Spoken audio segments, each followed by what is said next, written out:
I've seen a lot of cultural differences. The further I get away from America, I realize the rest of the world, like their work rest cycle Yeah. is conducive to a happy life. You know, Mm. in America, those people they want you to come in from 9 o'clock and you work straight to 5 o'clock. For centuries, people have left their homes, friends, and loved ones with their goals in mind and their dreams in heart, searching for the American dream. What we don't know is the journey behind these stories. So come along with me as we explore and bring light to their stories on my journey to America. Welcome back to this channel. And today we have a special guest. We have a special guest. Someone that, listen, if you're watching in from Jamaica, you want to pay attention to this story. Someone that embodies what true discipline is, especially coming into this country, the United States of America, over 23 years of military service and counting. I'm going to allow you to introduce yourself. Go ahead for me, my friend, and let's kick it off. Oh yeah, yeah. Thanks for having me, bro. It's a pleasure. It's always a pleasure to, Of course. reunite with a childhood friend, and I do call you a friend and a brother, and I Yes. appreciate you taking the time to do this with me because your journey is just as remarkable as mine. Yeah, so I am Chief Warrant Officer IV Taron Chambers, from St. Catherine, Jamaica. Been in the military for 23 years now, all the way from Private E1 to Chief Warrant Officer IV. It's been quite a journey, and we'll get into it here as we will continue this interview. But yeah, good to be here. Okay. All right, guys. So there. So Taron, let us go back though. Let us go back from growing up in Jamaica, where you grew up, and what was that setting like in the family. Talk to us about that. Yeah, so contrary to a lot of what goes on in modern day culture, I grew up well. Like I had both parents in the home. Parents were married. I'm the fourth of six children. From my mom. I got two big sisters, big brother, me, and two younger sisters. Grew up in a rural setting, Point Hill, St. Catherine, Jamaica. Tight-knit family. We are our siblings. We still talk every day. Mom passed away in 2022, which it brought us closer together. But yeah, I had a pretty good upbringing, man. Disciplined. Very disciplined. You touched on discipline earlier in your opening monologue, but that discipline instilled in us from an early age definitely helped. But we were a tight-knit family, tight-knit neighborhood. Yeah, and I had a great upbringing. It wasn't easy, but it was fun amongst other things. And yeah. Yeah. All right, guys, thanks for that. For full disclosure, as Taron said, we go way back. I never knew about 6 kids. Yeah. I know Taron, I know Cheryl, I know the other girl and Okito. Talk to us about the other two. I don't think a lot of people knew this. So my mom had 2 girls. My first 2 sisters are 2 big sisters. And I call them big sisters because they still, even though I'm 41 years old, they still treat me like Oh, yeah. Yeah, how big sisters, how they cherish their little brother. Yeah, but my mom had 2 girls, Tanya and Camille, but they went away and did their studies early. Way early. Oh. So then they never lived in Point Hill. They lived in Portmore. Okay. with my aunt. Yeah. Because they went to St. Andrew's High School, and they were doing their studies on that side. So that's why they weren't really around. So, but the 4 of us, Okita, myself, and my 2 young sisters, yeah, we all grew up in the same house. Yeah, man. Yeah. Taron, I never knew that. Yeah. Yeah. I did not knew that. You have two sisters. So at my mom's funeral, a lot of people met them for the first time, even though they used to come a lot.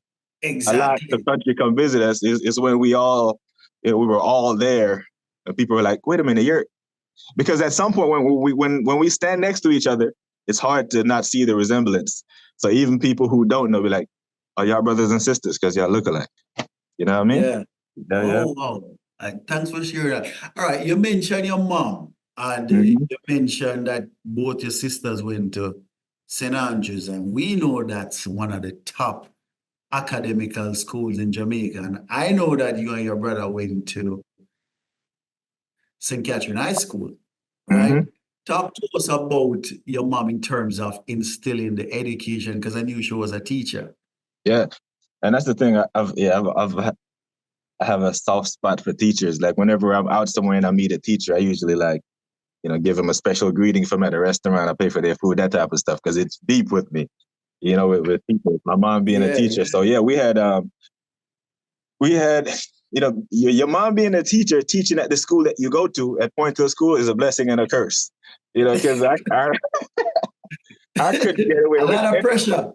Listen, so if I'm in Mrs. Angus' class, and she's like a second mom to me, you know how much I love me some Mrs. Angus, Oh, right? yeah. So if I'm in her class and I'm not doing what I'm supposed to because I'm trying to be with the kids, want to go play stocky or want to go play when I should be working, one, she would discipline me herself, and the teachers in the staff room, she would tell my mom, "Hey, Taron, X, Y, and Z," and that's a whole other story when I get home. You know what I mean? Yeah. But the fact that she was a teacher, man, it was a resource that I had at home if I was ever stuck with something. But being at home, man, I had something that most kids never had to do. I had a study schedule.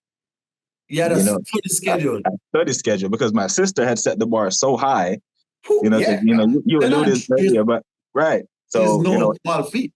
that's it, man. And when we were growing up, it was cool to be smart. There wasn't no geek thing. You couldn't. You couldn't be no done spot. No, you had to be on your stuff. And I think she recognized early that my brother and my sisters, they would get stuff quickly. It would take me a little longer to get it. Right. So she came up with this study schedule. Monday you do an extra hour of this. Tuesday you would do an extra hour of this. And subsequently down the line, it helped me a great deal. But that was one of the things that her being a teacher, gave me an advantage because I had a resource in the house to help me with any kind of, academic challenges. So I'm glad you mentioned the studies schedule. We're in America now. How do you superimpose that idea given the advent of video games and the kids? And I know you're a father, so how is that a challenge? Oh, it's a huge challenge. It's a huge challenge. Here's the thing. It's like a complete reversal, right? Because back in the day when we were growing up, they couldn't keep us in the house. Yeah. Yeah. Now we have to kick them out the house. Ooh. You know what I mean? Trust me, I know. Yeah. So with my son, I have to, and I hate to say this, but this is what works for him. I have to incentivize him, right? Yeah. And I had to do that due to the nature of my work because I'm always gone. Because when I'm home, we're going outside. I don't tell him to go outside. We're going outside, right? The grass got to be cut. I don't go out there and push the lawnmower around. You come cut it with me. Yeah. You know what I mean? If I'm working on the car outside, you come outside. We go into the park. I don't play basketball, but I know how to dribble. We try. We play together. So I take him with me when I go outside. When I'm not home, I have to incentivize him in ways that connect with this newer generation. But it is a challenge either way. Yeah, because as you rightfully said, we know we used to get penalized by our parents to leave the house. Right. And sometimes we gone all day. All day. But now these guys, they have their bikes, which we never have. They have their video games, which we never have. True. And I don't know where you live, but mine's they have the basketball if they want to do that. Mm-hmm. The basketball hoop in the yard. And we still have to run them outside. So you see where society have really, really gone, either for the good or for the worse. But one thing we know, that the kids are being impacted, especially the boys. What do you say about that? Yeah, man. So it's I think we had when we were growing up, we had a better sense of trust in the community, right? We could be going all day and our parents pretty much know we were somewhere playing cricket, football, whatever season it was, right? Yeah. Because we were connected. We all knew each other, right? Because the sayings, so the more things change, the more they stay the same. Like we say, it takes a village. Like we literally had a village. Like all our parents knew each other. Yeah, and they would bust it too. Yeah, so we didn't have technology and text messages to have you see. No, it's when they saw each other they would speak. Hey, I just saw Kevin down there. Yeah, that type of stuff. So there was a level of trust back then where you would come home at night. Now it's like parents are very overprotective.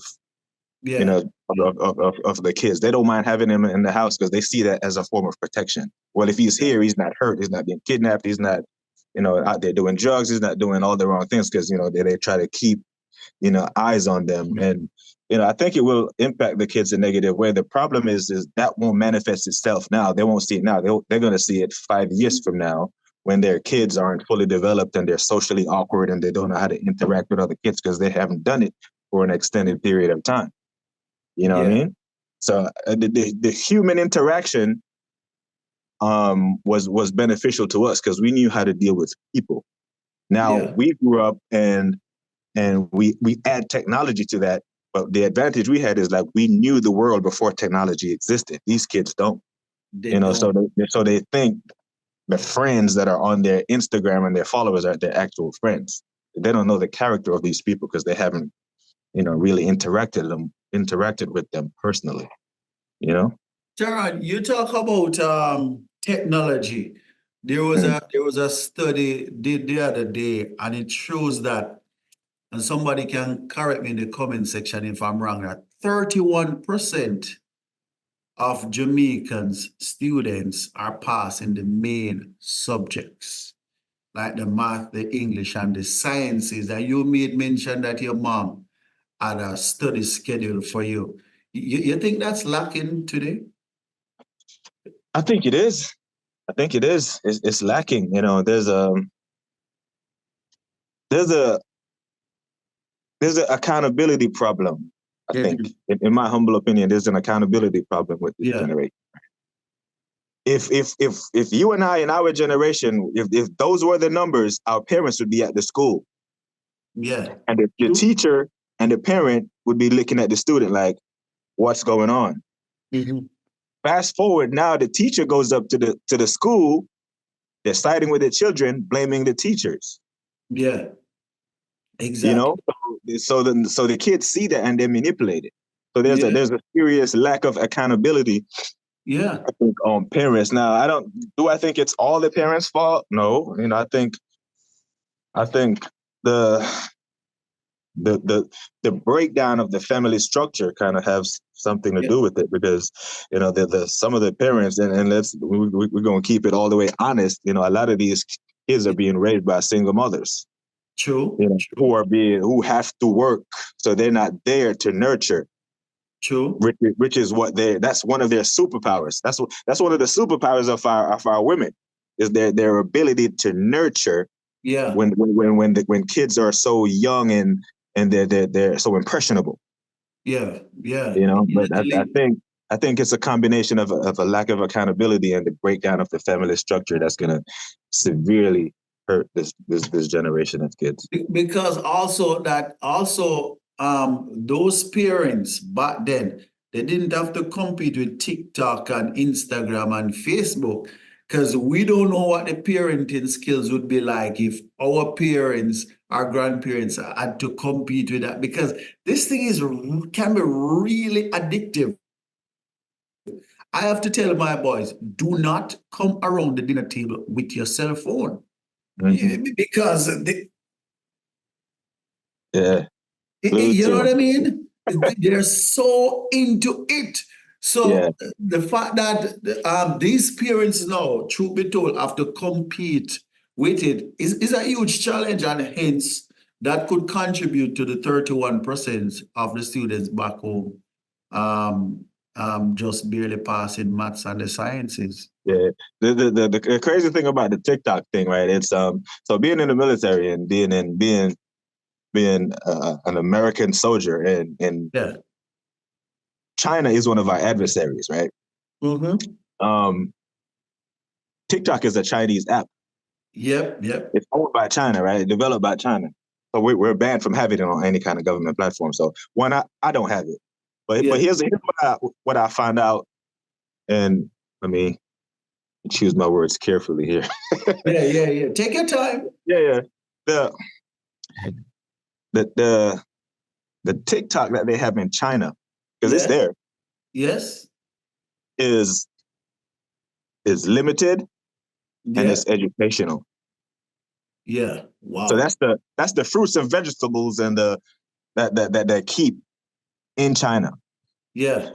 The opium that they send to America and Canada and the rest of the world is this craziness that we see on TikTok. Now, don't get me wrong, some of it is funny as hell. Some of the stuff that my son sent me and some of these some of them are funny, but it's mixed into the other stuff where you have a generation of kids on one side of the world using it for educational purposes, and then you have one side of kids using it for complete entertainment, and it's overwhelming them. And we don't see the effects of it now, but let this play out over the course of a generation or two, and then you'll see the real effects of it, because it's a higher level of psychological warfare that that these powers that be are using. What these powers that be, because we're no longer just fighting with bullets and bombs. It's completely there are multi domains that are tied into. What's the why? Why are they keeping this and sending that to us? I'm glad that you mentioned that point. I like how you use the metaphors very carefully, because and you can circumvent in your reply also. That's basically war on another level, because sometimes war takes time, right?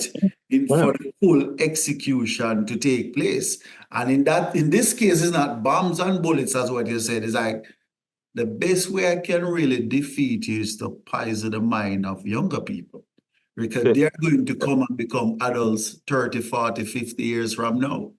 Yeah. And the thing is,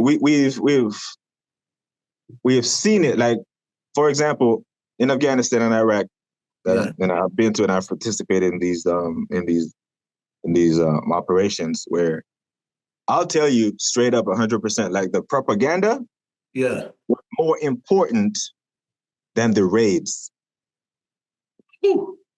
Because if I'm the American military, if I can turn the Afghan people against their own government, then I don't need to fight them. Easy. We see it being played out in Israel for decades and centuries. We've seen it in our own country from Tivoli, Rima. It's generational. Yeah. You know what I mean? Because if you get them while they're young and you poison their mind, be like, those people killed your father. Those people killed your grandparents. Those people did this. Those people are bad. Those people did this. You say it enough, they'll believe it. Yes. So it's if you win the hearts and minds of the people, it makes the combat aspect of the operation much more easy.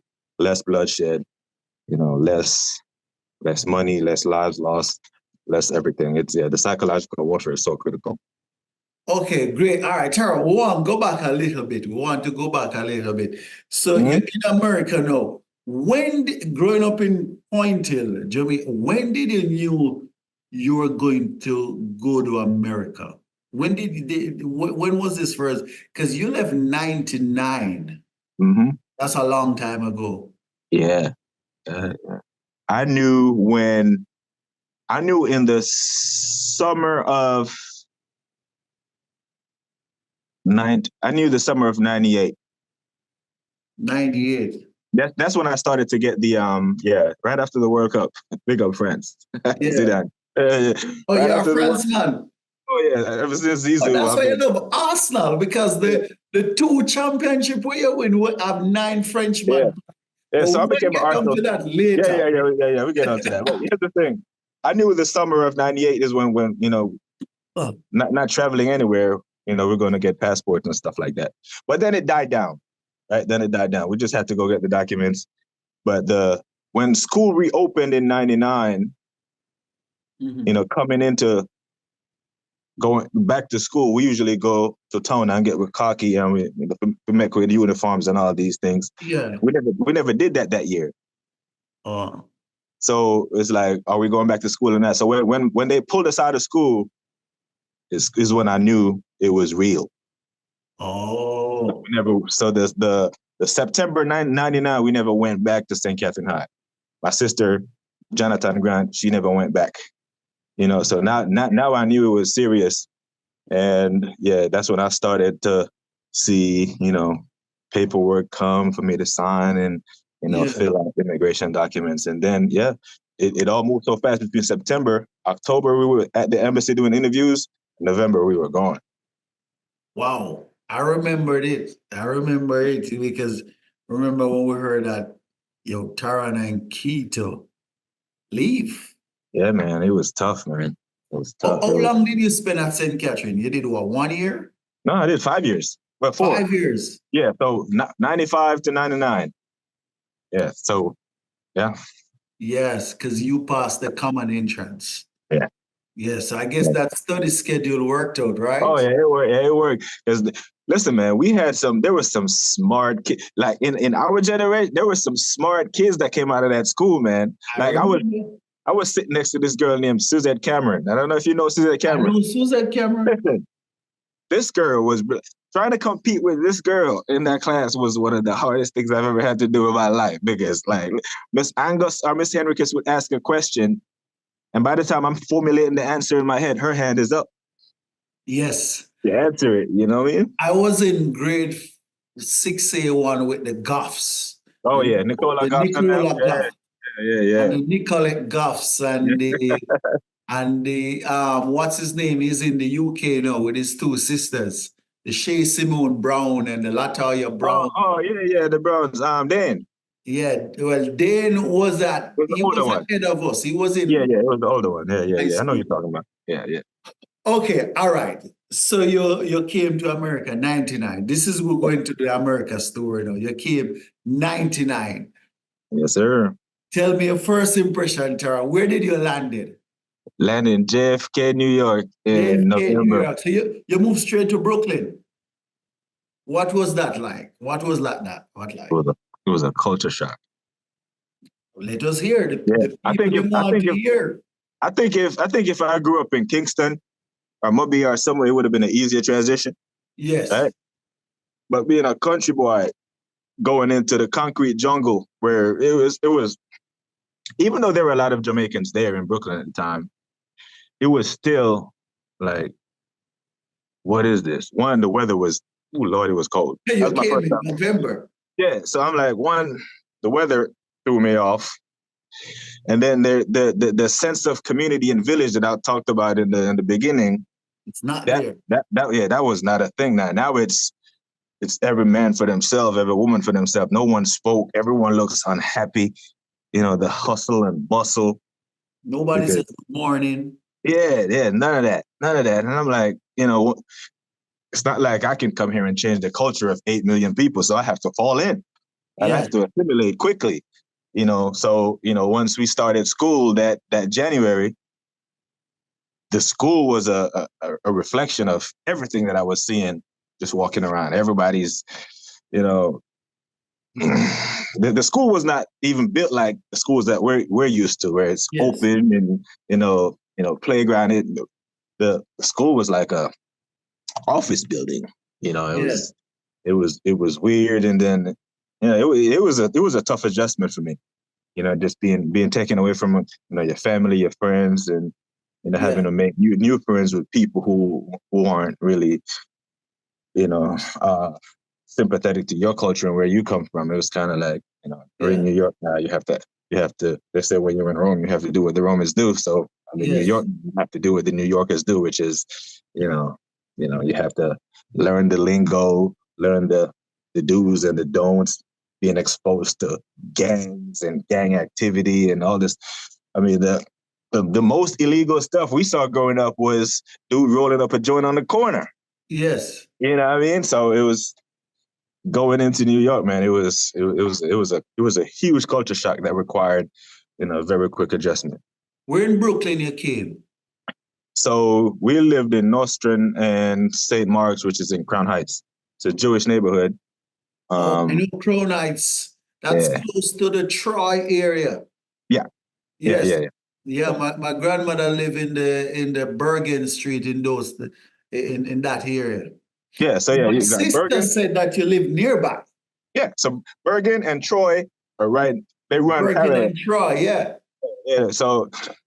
And I used to run into her a couple of times when I was going to Prospect Heights High School from. Give her a shout out. She know about this interview. Oh yeah, definitely. Big up Shelly. Yeah. She's at work now. Yeah. So all right. So what grade did they put you back? Or did they do that? Because you left in grade 10 in St. Catherine High? Mm-hmm. Which class did you? So they didn't put us back. They put us forward because our education system was so far ahead of what they were doing. Yeah, because it's smart. Right. So when I was when the stuff that they were teaching in 10th grade, we did that in 8th grade at St. Catherine High. So when they put me in 10th grade and I'm like blowing through this stuff, they was like, okay, we need to put him in an AP class. AP was a advanced placement. Which allowed you to get college credits. Because I was already the algebra, the trigonometry, the graphing and all this, the geometry, we were so far ahead. That was one of the shocks of my life, how I don't want to say how low the standards of the New York City education system was. I credited it to how high ours were. Yeah. Like our education system was so far ahead that I only ended up doing a year and a half of high school in Brooklyn because I was, Oh, okay. All right. I was in 18 months.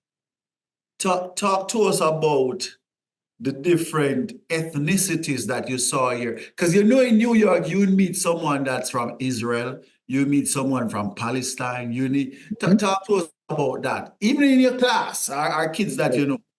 Oh, yeah. My class had a couple of Jamaicans, right? Trini, and that's my first time being exposed to other islands, the other islands, and there were a bunch of kids from Bangladesh. Wow.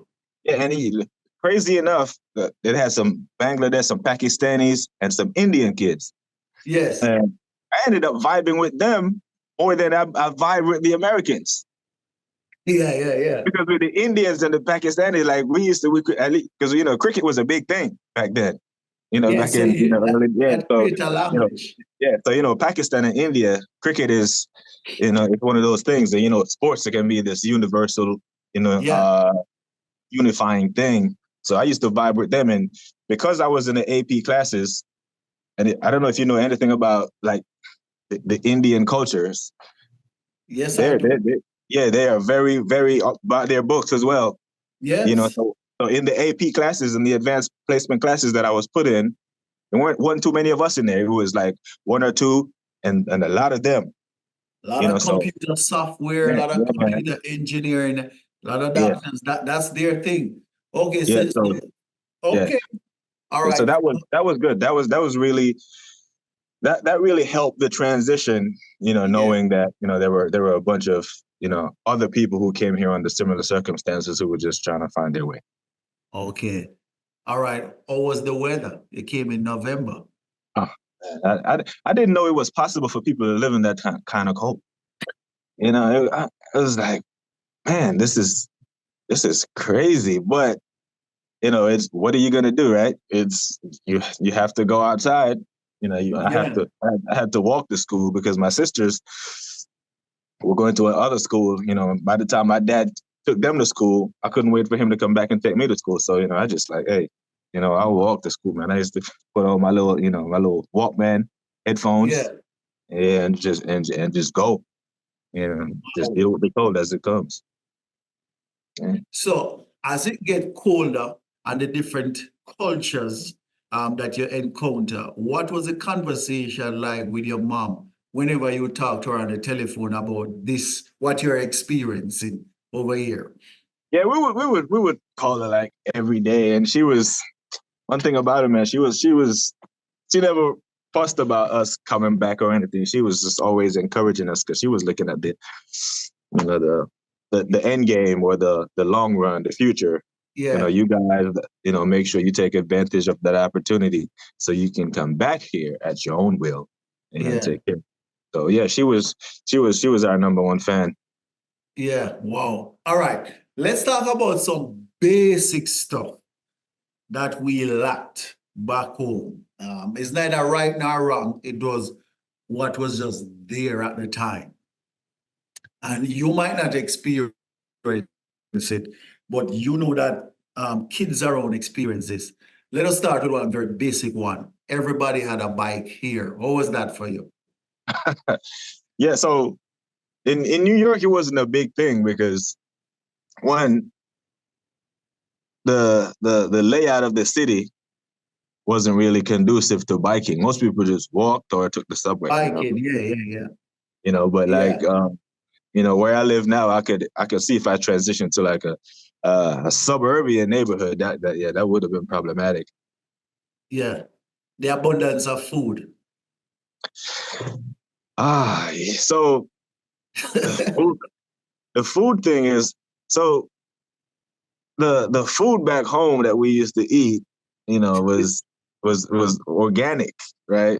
We could live off the land, and then you come to New York, and then I wonder, okay, now this is why these people are obese, right? Because everything they eat is processed or have to be shipped from somewhere. There wasn't like the focus on health. So, the food, and mixed with the fact that we were active people. Yeah. We slept, woke up, went outside, and did things. I walked 6 miles to school. Even me walking. Go ahead. No, so even me walking from my house up to where you live to kick ball. Yeah. Would be more exercise than most people would get in a full day. Exactly. In the state. So yeah, man, it was, I never realized just, how many advantages, even we didn't see them as advantages and blessings back then, that I see it now. Taron, you hit the nail on the head, because since I've been here and living, I'm like, hold on, wait a minute. What we had was better, because walking to Point Hill School 6 miles, and you come farther than me, walking 6 miles back, that was a blessing. It was. Absolutely. We never knew it. That was a blessing. It means that we were physically active, no matter what. Not only were we physically active, so it was physically beneficial to our bodies, right? But one thing, we would walk from here to there. We had to pass grown-ups that we had to speak to. We have to, good morning, sir. Good morning. Good evening. That's it. So that in and of itself we were being taught discipline without even knowing it. Yep. You know what I mean? Because of us. You couldn't walk past adults and not speak. Yeah. and not speak properly Yep. or carry on in certain way. You couldn't misbehave. Yeah. You know what I mean? So we were disciplined physically and socially, which as an adult, especially as a young man, really, really, can take you a long way in today's society. You know what I mean? Oh yeah, 100%, because like looking back is like, oh, this wasn't a bad thing growing up, right? Like to me, that was key. The fact that we could get out on Saturdays, play ball, do everything together. Everybody go back to that. To me was key because, while we know that mental health is Absolutely. real, Taron, I've never heard that term. While so And talk to us about that.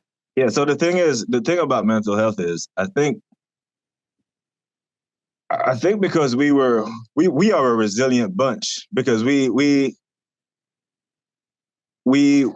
focus. If we focused on the stuff that we don't have, then you're always gonna have something to complain about. Just like you just said, we could go here and play ball. We could go there, go down to the river and swim. We focused on the very little bit that we did have, and we appreciated it, and we knew how to resolve conflict at an early age, right? So when we stumble upon some adversity later on in life, it's not new to us. Mhm. And I think that's where the people who suffer from mental health the most are people who, and it's not their fault, it's just that people who haven't been able to conflict resolve at an early age, when they face hardship, they don't have the tools to fight through it. You know what I mean? So, You're right. And they don't have an outlet, Taron. They don't have an right. outlet. Scenery matters. You know that since you come live in Brooklyn. That scenery matters. They don't have an outlet. We could just get up and go to the river. That's it. To swim. People go crazy over here for the beach. Yeah. You know what I mean? Yeah. I remember when I was in San Diego, when I lived with my mom, and the few friends that I had, like, they couldn't wait to go to the beach when it get warm. I'm like, Kevin, you're going to the beach? No. Yeah, right. Yeah. You know what I mean? Yeah. We used to get beaten to go to the river. Because we'd be there all day. Much. Yeah, we'd be there all day. We'd be there all day. Yeah, so we go there, leave, and go back. You know? Exactly. So we always have funny. So we always had an outlet, no matter what. Yeah, so the one pair of shoes no matter, because a ball we're gonna play now. You know what I mean? It's about outlet. And that's it. Like if and now imagine, growing up today with one pair of shoes. That's like kids they don't know how to deal with that. That was normal for us. That wasn't a crisis. Taron, kids cannot deal with the fact that they don't have the latest Jordans. not that they don't have one, Yeah. They don't have the latest. Yeah. It's unbelievable. Yeah. So the discipline and that's the thing. When I decided to because like I said, I only attended high school in Brooklyn for 18 months because, the advanced placement.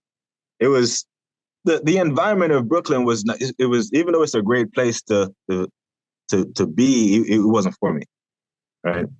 Yeah. And I made the decision in 2000, in early 2001 that, as soon as I graduate this year, I need an outlet, to use your term. I need an outlet. So let's talk about that.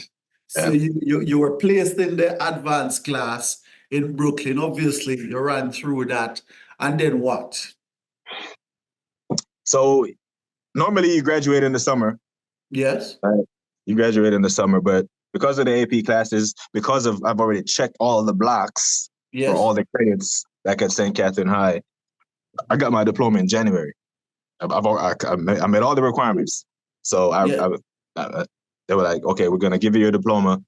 You can come to school if you want to till June, blah, blah, blah. So I started to work. I went and got my Stop right here. Stop right here. Because we have to acknowledge you for that, You're saying that you got your diploma long before graduation. Can you check all Yep. the boxes? Yep.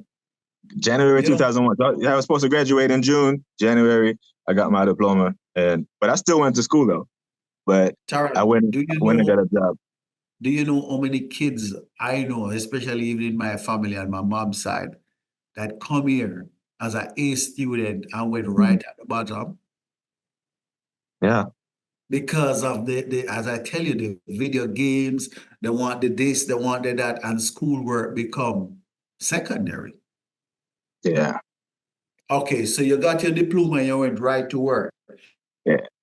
Because we're I coming to started. when did you decide to join the military? It's been a lifelong dream of mine, I've been wanting to Even be a while we're soldier. in Jamaica? Yeah, man. There was something noble about a soldier, right? Not a policeman. Nothing against policemen, but there were two soldiers in the neighborhood that I used to know. It was a dude named Devon and another guy, Devon. Devon, right? And another David. guy, David. Yeah. Yeah, There David. was something about how these men carried themselves when I was like I talk about how kids are young and impressionable. Yep. And I was like, these dudes, like how they carried themselves, how they spoke to me, how they acknowledged me when we used to, we used to talk, how they were so imposing yet respectful. Mm-hmm. You know what I mean? And when I started to work at UPS. It was going great. But after I got my diploma, I still used to go to the school or whatever. And the recruiters were there one day doing a career day. And I met one of the recruiters and I started talking to him and he was like, come down to the office and see us. I went down there and saw him and I took the test, what they call the ASVAB, right? The vocational aptitude. It's like a test to see what jobs in the military you qualify for. Yeah. And they tried to get high school kids to take it when you're still in high school and your brain is still fresh with the stuff they test you on. Yeah. And I took the exam and I scored so high that they made me take it twice. Say they were like, no. That again. Yeah, they were like, no, yeah, something's off here. Like we don't normally, it was kind of like they're saying in this part of town, kids don't typically score this high. Well, right. So I went to an old reserve base in New Jersey, used to be called Fort Dixon. They made me take it again, and I took it, and I got more or less the same score. And then they were like, okay, when do you want to enlist? I'm like, I just landed this job at UPS. I'm working, but then I was like, Brooklyn isn't doing it for me, and I needed a change of scenery. So I called the recruiters back, and I was like, hey, let me come down to the office and see what jobs are available. I went down there, and I took the test. I looked at the jobs that they were offering, and I picked something that was interesting to me. And they didn't want me to get that job. They wanted me to do one of the jobs that are hard to fill based on my test scores. And they wanted to give me that job. I'm like, no, I'm not doing that. And then I walked away from it. And then 9/11 happened. And then what? 9/11 happened. Oh, 9/11 happened. Yeah. So this was all in 2001, right? 9/11 happened, and then right, you were here in 9/11. Yeah. I was right there in Brooklyn. Before we touch on the military, how was that for you? Oh, Did you man, understand exactly what was going on? That like a terrorist attack? No, I didn't know what was going on. Because I was actually I was downtown Brooklyn that day, and we heard a bang because it was loud, man. Yeah. And then we looked up, and then there was just this thick black smoke in the air. It wasn't moving left or right. It was just a thick smoke just standing still. Mm-hmm. And then right next to it, like an hour later, was another thick. So they had these two towers of smoke just there. And then, okay, trying to go into Manhattan, no trains are coming. Mm-hmm. And like, damn, no trains. In New York City, trains come every 5 seconds. You know, Yeah, staying yeah, there for yeah, yeah. 10 minutes, no train was coming. I was like, okay, something is wrong. Go back up. You know, I'm like, okay, maybe I can. So it's a good walk, but if I go back up you know, back up the platform, I can walk across the Brooklyn Bridge and get to Manhattan. Mhm. I'll go on the bridge. I see everyone coming this way, Yeah. instead of going that way. And I was like, man, something's wrong. So I went home. And turned on the TV, and my dad was sitting there showing me like, oh man, I was like, oh, what's going on here? And then everybody knew what was going on. I had already committed to the army, but I didn't tell anyone in the family yet. You You better know, not, at least yeah, right. that So now, time.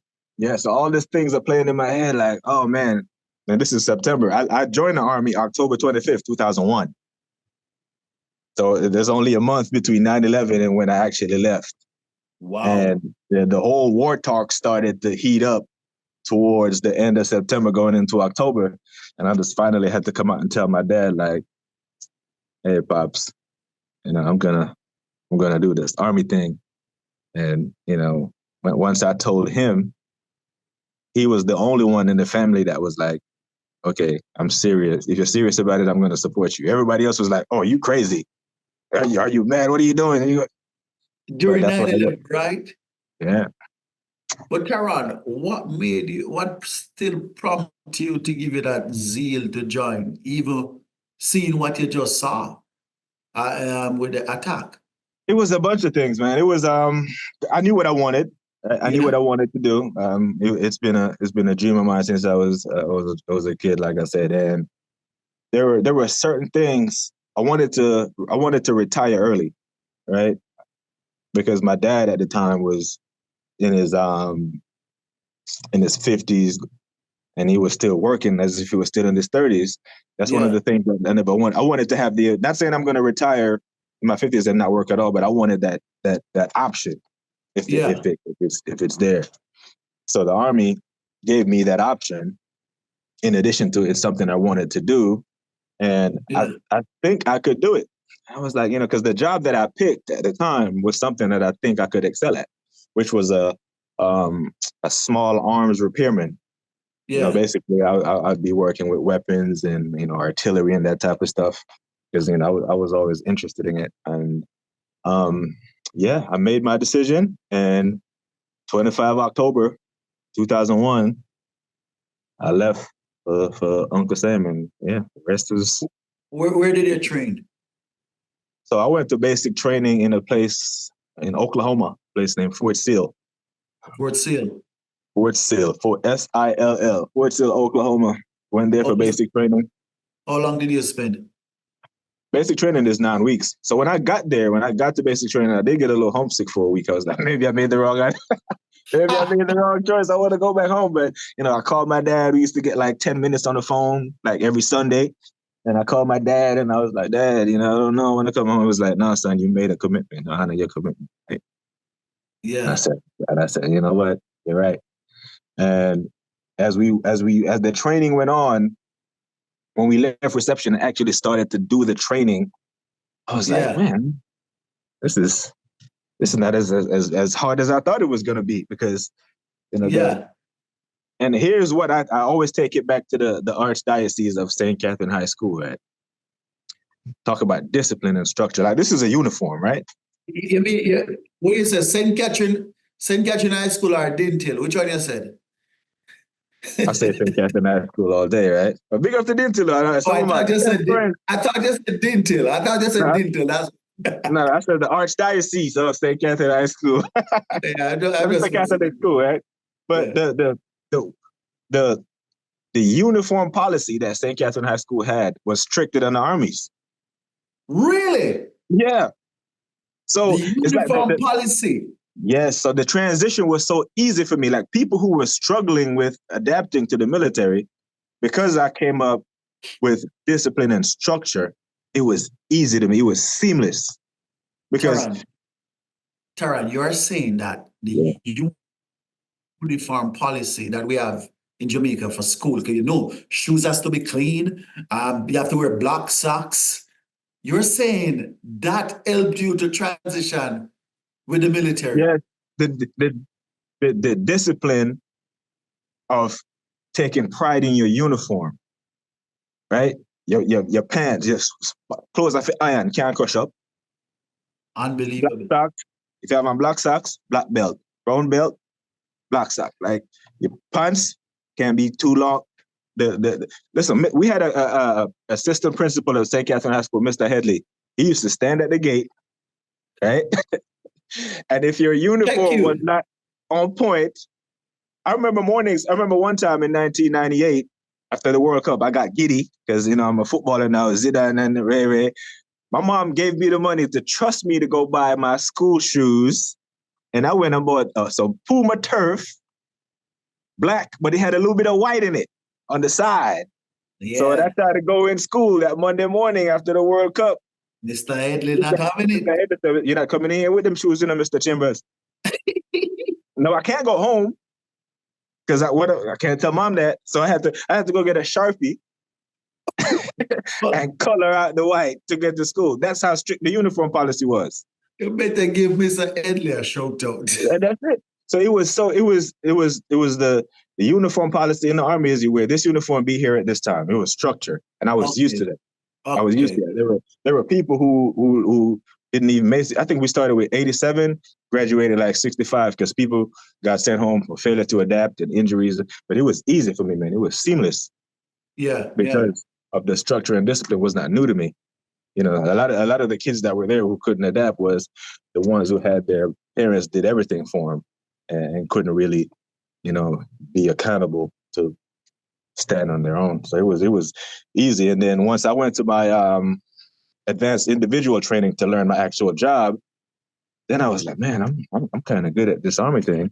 So I might give it a shot. And I had only signed up for 3 years for my initial term. So if it didn't work out, I was 18 at the time. I was like, okay, I'm young enough to do something else in case this don't work out. Talk to us though about accomplishing because I remember October 23rd, 2004, when I stood on that parade in Monique, St. Anne, graduating. Man, I don't see what else I can compare that feeling with. Yeah. Talk to us about your euphoria. Oh man, it was once we did the rites of passage and we transitioned to becoming official soldiers, and we marched across that parade field. Man, I was, you're marching and you're supposed to keep your head and eyes forward and not look at the crowd. But I wanted my dad to see me so bad because he was the only one who came to my graduation. You know what I mean? But when I saw him and I saw that he saw me, and I saw how proud he was, I was like, you know what? Yeah, man, I made the right choice, and yeah, I haven't looked back since. And that meant a lot to you. Your father was there. Man, absolutely. It meant the world to me, man. Because he could have been like, you know what?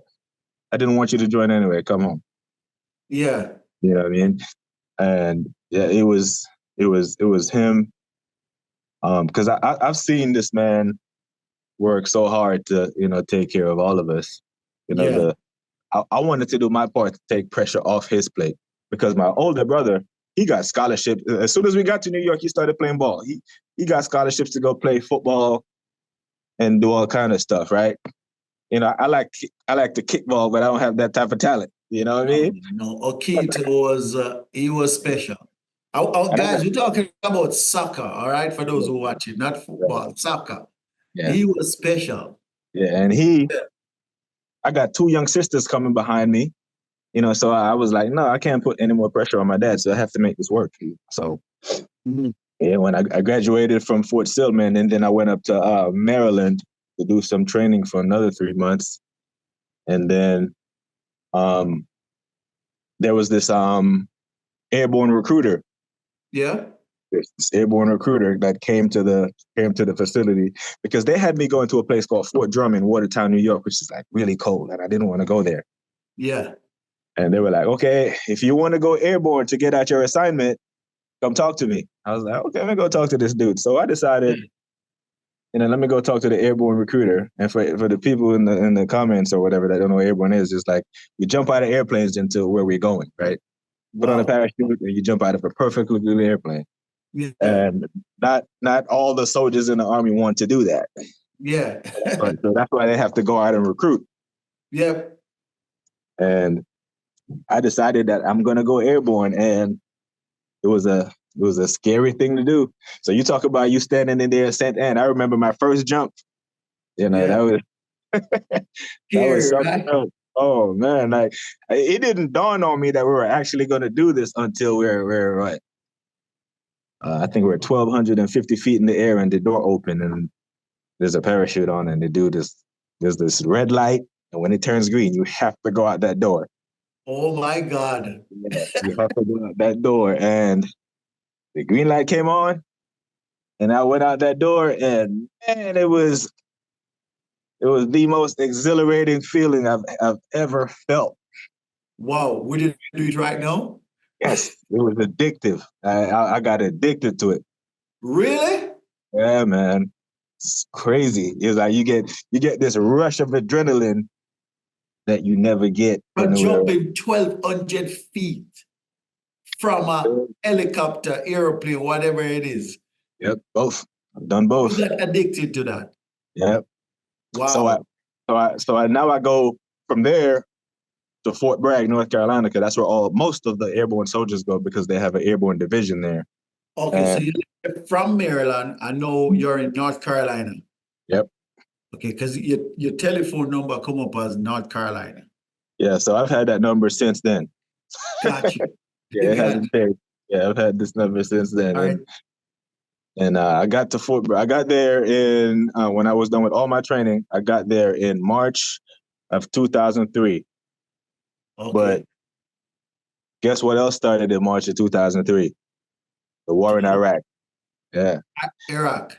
Yeah, the war in Iraq. The war in Afghanistan was going on for 2 years, but the war in Iraq started in March of 2003. And I got to Fort Bragg with all my bags, my duffel bags filled with my gear. Yeah. I put it down, and then my sergeant came out and I was like, "Hey, don't unpack those bags. You're getting on a plane in 10 days." Taron, stop right there. Let us put this in perspective. You saw 9/11 on the television before you joined, right? You knew about Iraq. You saw what was happening on the news. You got to Fort Bragg, North Carolina. Now, the guy from Point Hill, St. Catherine, Jamaica, grew up, walked 6 miles to school, is going to Iraq. Talk to us about that. That's when it got real for me. That's when it was like, okay, there's no more joking around. This is what you said you wanted. This is what you wanted to be a soldier. This is what being a soldier is all about. And I remember when he said that we're leaving in 10 days, the rest of the unit was already over there. Yeah. They were waiting on me to get there because they needed bodies. They were like, yeah, we got a couple of new soldiers coming in. As soon as they get here, just put them on the plane and send them over. I remember I called my mom and I told her, like, "Hey, Mom, I'm going on a little trip." That's what I said. I said, "I'm going on a little trip." And Miss Chambers ain't taking that nice. Yeah, her reaction scared me. And I fast forward a little bit, and I come back to this. Yeah, go ahead. From that day, from that deployment, I deployed 6 more times, and I never told her about any of them. Wow. So she, in her mind, like she passed away thinking I only went on one deployment, because her reaction to that first one, if I had told her about the other ones, would have whipped me to the point where it could have caused me to not be focused. Because she probably developed hypertension while you were there. Man. So yeah, and then those 10 days came, and it wasn't a lie. We were on that plane, cargo C-17, and we were off to the desert. What was the night like before the flight, and what was the flight like going into Iraq? It was I was nervous. I'm not gonna sit here and lie and say I wasn't nervous. You were. But I wasn't scared, because what you do is, just like the airborne thing, you don't just go up there and jump out of the plane. There's a You do the training before you execute. Yeah. Going into my deployment, I trusted my training. Right? I trusted my training that was gonna, make me to enable me to do my job and come home. And I was nervous. This was my first one, not knowing what's going on. And luckily back then I had some really good people leading me. I had some really good leaders, had some really good people in my squad. Yeah. So there was no added pressure from the people who was next to me, left and right, forward. The only pressure was the actual, hey, you're in a foreign land. Yeah. With people who are trying to kill you. Yeah. Go home alive. That was a lot of pressure. But how long did you spend in Iraq? Your first tour? So my first tour was 9 months. Okay. How was the first week like in Iraq? It was surreal. I remember watching Gulf War. Gulf War footage from the 90s, from the first Gulf War, and when I got there, I was like, Iraq is like kind of like Kingston. Really? Yeah. Say some more about that. It's kind of like, it's flat, open. Oh. It's not desert, right? Oh, okay. And what I realized was the people, not the Iraqi and the Afghan soldiers, because I did time in Afghanistan too. It's that the people in the cities and the towns, are no different than the people in any other part of the world that I've been to. It's just regular, everyday people who want to get up, go to work, and provide for their families. The people themselves didn't hate us. They hated what we represented. Oh. Because you have a foreign military walking around in your country and occupying it. Shit, it's, to anyone, it's going to make them feel some type of way. But it was interacting with the people who were on our side and listening to their stories and talking to them. The human element of war is it's the part that don't get talked about enough. We just look at numbers sometimes and be like, hey, this many people died, that amount of money spent, but there's the human element of it is what affects the soldiers the most. Did you get the opportunity to speak to anyone that lived in Iraq? That is, or were you guys were far, or were you not in touch with everyday people? Oh, so the first tour, they were right there because you have to go there and like take over an area and seal it off and then push out. Yeah. So the first tour, the area that you're trying to take over, like the people are right there with you. You know what I mean? So it's like we have to, so there was plenty of interaction. We used to have our interpreters with us and, some other locals that, were vetted. Okay. But there was plenty of interaction because, we go back to the propaganda thing that we talked about earlier. It's much easier if you can get the people on your side, because they live right across the fence. Yeah. If they get them on your side, then they won't throw a grenade over the fence. You know what I mean? Oh. So it was very. It's difficult, but it's part of the job. Our jobs can be very arduous and unpleasant when it's at the end of the day, it's war. It's war. It's not fun and games and stuff. It's war, and my first tour was definitely the hardest one. I don't want to say it got easier, the second and third and fourth one, but the experience of the first one will enable you to be better equipped to deal with the subsequent ones. And you develop certain skills, and now you're able, because throughout this process, I'm in the Army, I'm progressing, I'm getting promoted. As you get promoted, you get soldiers up under you. Yeah. Right. So now I'm Sergeant Chambers in 2005. Now I have a squad full of soldiers. You know, these are people's sons and daughters that I'm responsible for. Yep. And that's not something I've ever taken lightly. You know, and it's, you know, I'm happy to say I've never lost one. Everybody I've ever taken forward, I brought back home. You know, and part of it is luck, part of it is leadership, part of it is training. Part of it is just stuff that we couldn't control. But not everyone can. Not everyone had that privilege of bringing back home everyone they took forward. So, you know, that's something that helps me sleep better at night. That was huge. All right. So talk to us about when you return home. Mommy feeling better? Oh, yeah. So I went straight home. My first one from 2003, when I got back home. Yeah. I took leave and I went. You flew to Jamaica? Yep. I flew straight home just to make sure that she had to see me. Right. The phone was, you know, all good, but, you know, I had to make sure that she seen me because I hadn't seen her since 99. Oh man. Because I hadn't seen her since 99. So it was 4 years. 4 years had passed. And so, were you guys given the opportunity to communicate with family whilst there? Or it's just no? Okay. Yeah. You can communicate with family, but it's very limited because you have 40,000, 50,000 soldiers using 10 or 20 phone lines. Yeah.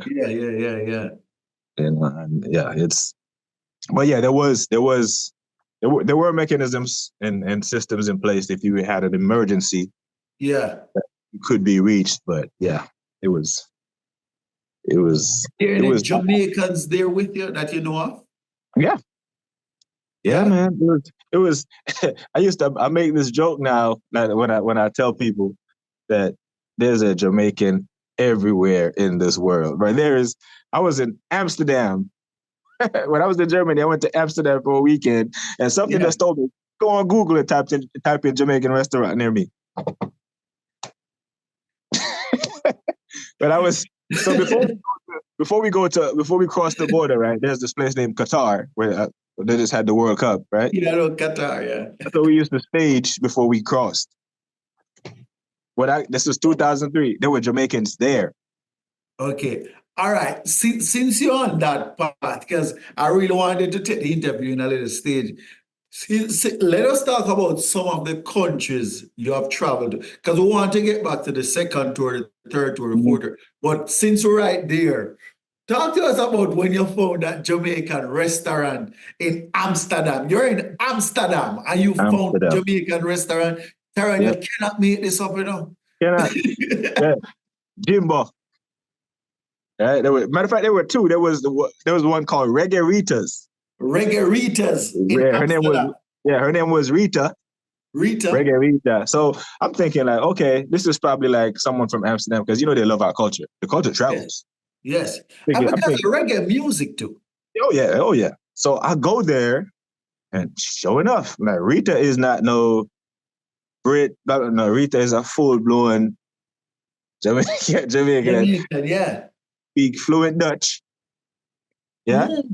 And so Jimbo, the other one, Jimbo's story amazed me. Like Jimbo was working at one of the resorts on the North Coast, met a tourist, married. You know how we stay, you know our style. Yeah, man. Even I was in Japan last year for an exercise, and I found a Jamaican restaurant in Tokyo. Okay, all right. So you visited Afghanistan. We know that. You mentioned Qatar. No, you mentioned Amsterdam. You mentioned Japan. Continue with the countries now that you traveled to before. Oh man. So yeah, I've been to.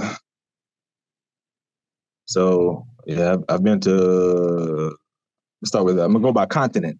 So when I was, the guy's a continent. Yeah. So my first tour when I was in North Carolina the first time, I was in a special forces group that their area of operation, their AO was the Horn of Africa.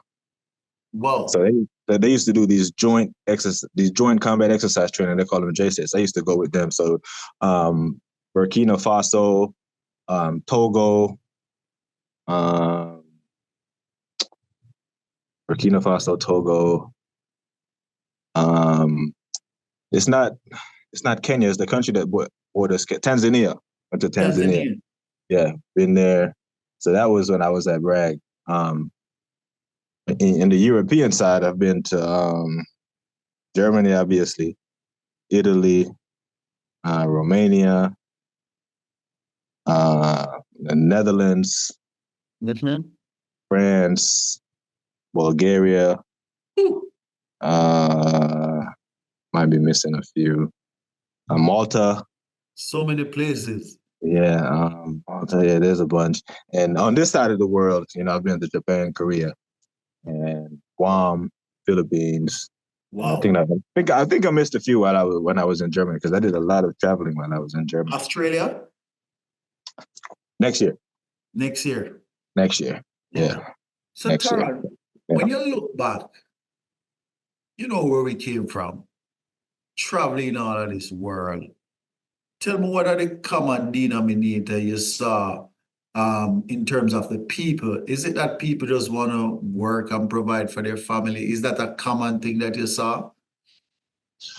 I've seen a lot of cultural differences. Yeah. When I was in Europe, I noticed the thing about Europeans is it seems the further I get away from the West, and when I say, let me be specific with it. The further I get away from America, yeah. The further I get away from America, I realize the rest of the world, especially in Europe, Eastern Europe, prioritize families. Like when I was like in America, they have nursing homes everywhere. Grandma get hold of everybody, they put them in a nursing home. Yeah. In Romania, no such thing. The people take care of the people. Yeah. Yeah. When I go to even Germany and Italy, like those people, like your mama and papa shops, they break, like they work. Their work rest cycle is conducive to a happy life. In America, those people, they want you to come in from 9 o'clock and you work straight to 5 o'clock. Not the Italians. They come in at 8, they work until 12, they nap until 4. Yeah. And then the rest of the day. Yeah. Wow. Yeah, man. It's in Germany. If you live in Germany, if you're a German citizen, you go to college for free. If you're a German citizen, you go to college for free. So the same degree that you will pay $80,000 for in the States, if you live in Germany, if you want to go beyond high school, or secondary level education, if you're in Germany, you want to go be a mechanic, you go to an automotive university. An automotive university, wow. For free. So and Germany is not a small country. There are 85 million people. Yeah, that's big. So if they can do it, like, what are we doing? I've seen so many cultural differences. It's kind of like it's the living in America and traveling overseas. I've gained a whole new perspective on quality of life. Like, a lot of people in America think we're living well. We're really not. The rest of the world is so far ahead of us. Wow. Yeah. That's a big statement. Japan is living in 2020, in 2030. Why you say that? So, like, the stuff that you see just coming here in the States, as far as technology, it's like it's already there, being fully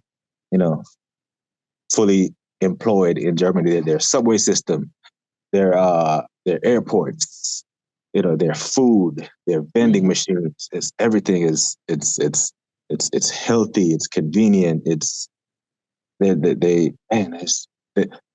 I don't think I've ever met a more respectful culture than the Japanese people. Really? Yeah. Like if you fly into, like, for example, if you fly into a Japanese airport, you know, like you go out the O'Hare Airport now and look out the window at the dude Yeah. loading your bags. Yeah. Yeah, he's just throwing that thing on. Nah. Even that It's baggage cold. claim. What do you expect? It's cold in Japan. Even that baggage claim in Japan, right? They put the handle facing a certain way, so when it comes around to you, you just grab it. Just the small things, That's right? the small things. That's the small thing. Like the vending machines, if you like coffee, the vending machines will give you hot coffee, not just a cold drink. You can get hot coffee at your vending machine. You know, their subway systems, man. You might not speak any English, but it's so efficient. If the schedule says it's coming at 11:25 and 8 seconds, at 11:25 and 8 seconds, it's pulling up, or they'll come over the thing and give you a public apology. You know, they're very respectful, very efficient. You know, and Wow. you know, I'm having a hard time. Like even my wife and my kids are telling me, "Hey, we miss Germany." You know, because you know the Germans, you know, living in Germany, they didn't even want to go, but we got to Germany and they fell in love with the country. And my son, How long you spent in Germany? You lived in 3 years. Germany? 3 years. 3 years? Yeah, I was there for 3 years, man. My son, you know, he picked up the language, you know, so you know it's. Yeah, Taron, let me ask you a question. Having lived in Germany, let's say hypothetically, your wife gave birth in Germany whilst on duty. How does that work? I'm always curious. How does that work? So wherever we're stationed, we have what we call a SOFA. SOFA is the Status of Forces Agreement, right? Yeah. Where any military base that the U.S. Army owns and occupies is sovereign American property. So if we had a child in Germany, that child will still be an American citizen. Oh, but would he be a German citizen? It could be, yeah. There are stipulations that you have to meet, but each country is different. So German, Italy, it's different where you go, but because each country has their own Status of Forces Agreement. But yeah, like there are some places that are better to have children than others. Oh, okay. Yeah, but the German way of life, man, it's very good. You know, their transportation system, their you know, like if you like to drive fast, you know, on the Autobahn, you can, you know, as fast as your car can go. Yeah. Yeah. You know, so and you would think you'll see more accidents now. So most of the times on the Autobahn, you see an accident, it's the Americans. Wow. Okay. Yeah. All right. So let's talk about now your second tour. Mm-hmm. You say, how was that? Your second deployment? And my second deployment was tricky because I was still in Jamaica when I got the call, because it ended in 2003. I went to Jamaica for Christmas 2003, January 2004, right? So I spent Christmas, New Year's in Jamaica, right? Yes. So January 12th, I get a phone call, you know, and they said the magic words. They'd be like, 14 January, and today's the 12th. So now I have to leave Jamaica to get back to North Carolina, Fort Bragg, to make sure I get on that plane for my second. They knew you were in Jamaica? Mm-hmm. Okay. Yeah.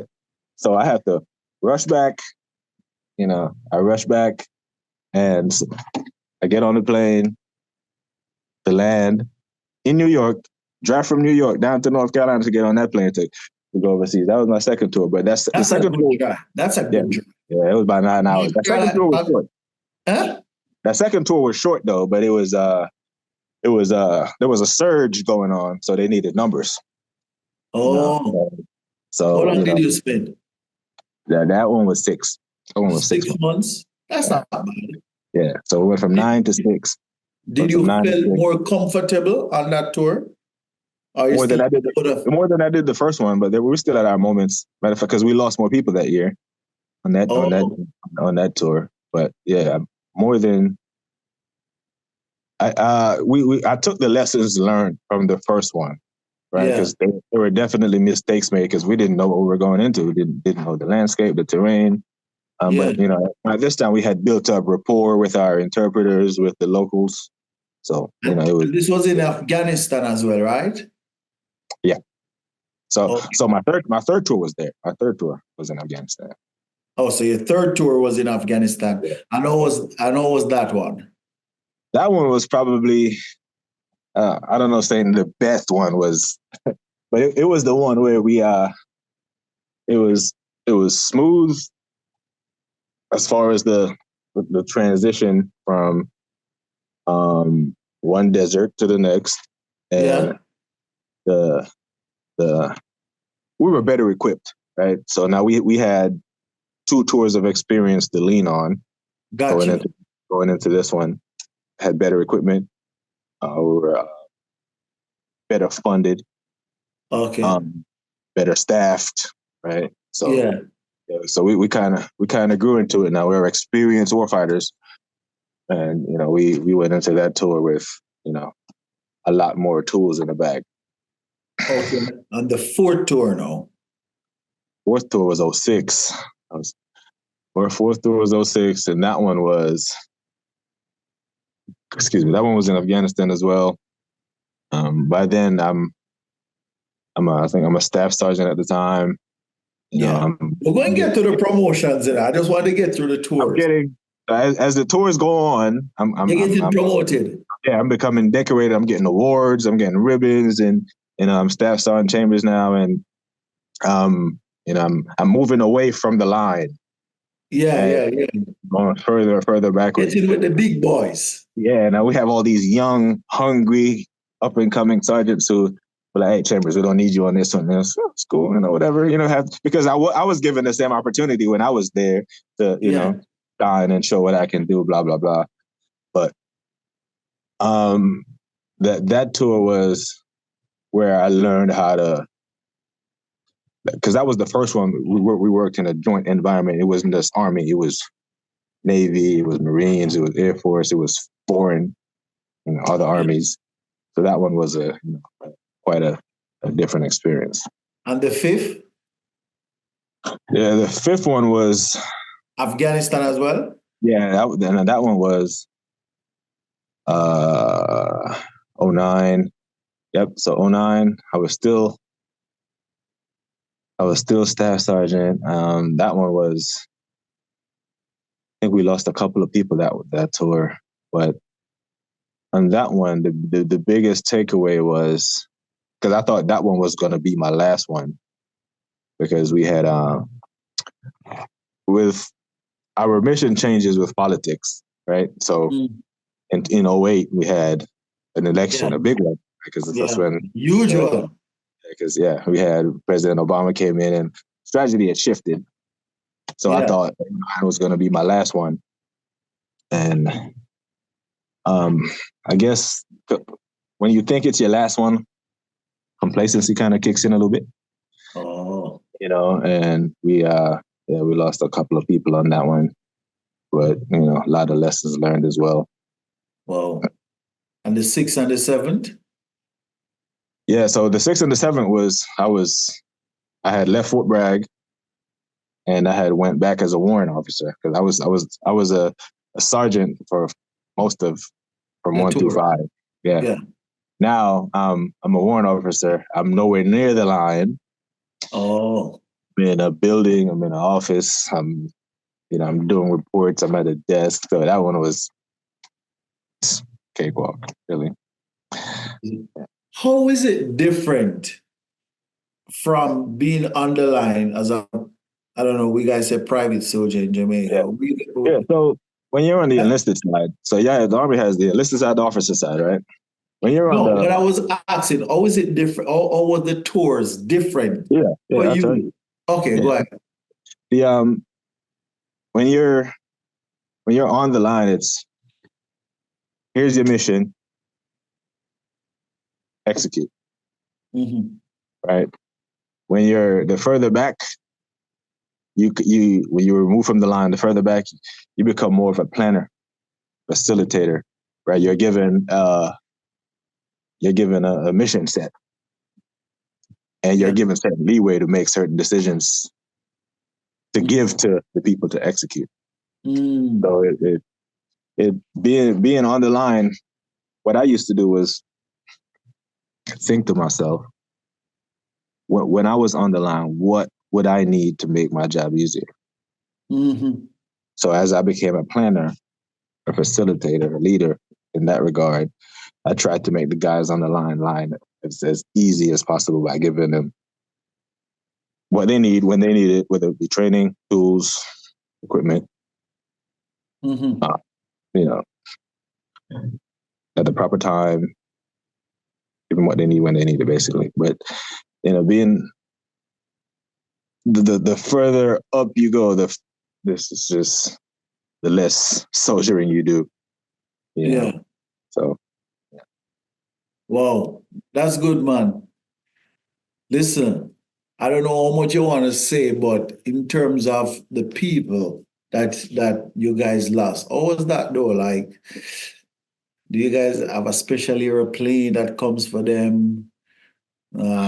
Is it a parade when they're leaving, coming back to the States? Oh yeah, we're the when there's a fallen, it's a massive event. It's a massive. We stop everything we're doing, man. We have a section what we call mortuary affairs that handles, All right. Yeah, we call them all the transfers are dignified. We line up the entire airfield. You get your salute, you get the flag draped, everything. But it's tough, man. It's really tough, especially when you know these people, and it's sometimes you almost get what I call survivor's guilt. Mm-hmm. Yeah, that's a good way of putting it. Survivor's guilt. Yeah, because I'm just lucky. I'm literally just lucky. I didn't get any kind of special training other than that person didn't get or that person didn't get. It was just, that wasn't my mission. And it's lost some good people, man, over the years. But the dignified transfers are special. They get a proper send off. I'll say it like that. Wow.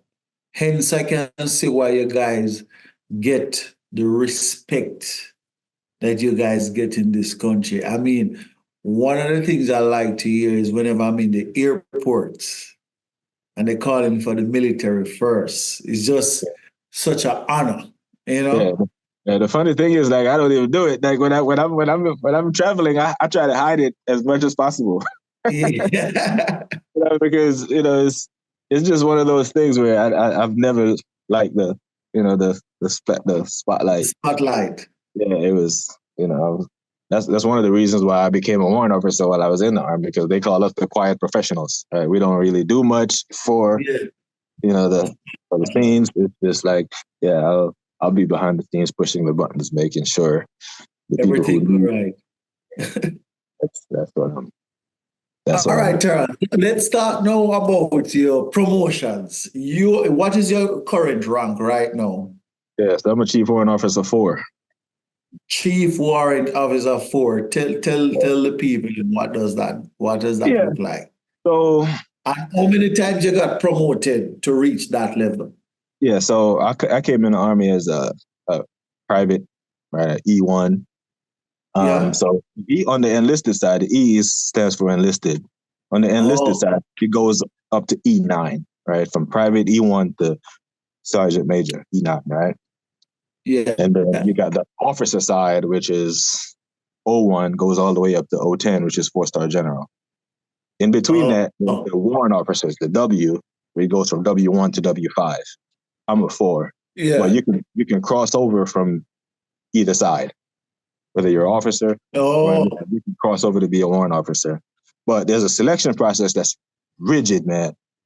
So basically, what a warrant officer is, he or she is a subject matter expert, right, in a specific field. So, like me, when I came in as a small arms / artillery repairer. So everything that shoots is what I'm responsible for.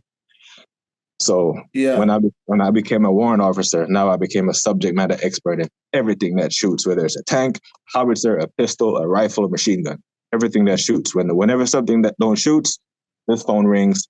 I get a phone call from an angry colonel. Chief, why my guns aren't working? Right. So I keep the Army shooting. So there's the shoot, move, communicate process circle. I'm responsible for the shoot portion of it. So that's what I do. So I'm at a core level where I maintain all the weapon systems for all of four, which is like a couple of divisions and a couple of brigades all over the place. But I crossed over in 2010 because I've always wanted to be a soldier since I was 8. That dream was fulfilled in 2001, right? But while I was in my travels and my deployments and my serving at Fort Bragg, and I used to see these warrant officers. And, you know, I told you about how David and Devon used to carry themselves, right? Yeah. So within the Army, I see these warrant officers and how they carry themselves and how they operate. Yeah. I was like, Chief got this. I used to go to these meetings and I used to see these colonels, these high-ranking, smart men and women. Before they make a decision, they would look over to this guy and say, is that right, Chief? What do you think, Chief? They always ask Chief. Why they always... So I'm like, I want to know what Chief knows because everyone always asks Chief what's going on. Yeah. And whenever work was done, even when I was deployed on one of my second and third tour, whenever Chief was at his desk, I used to go sit by Chief's computer and see what Chief is doing and take it all in.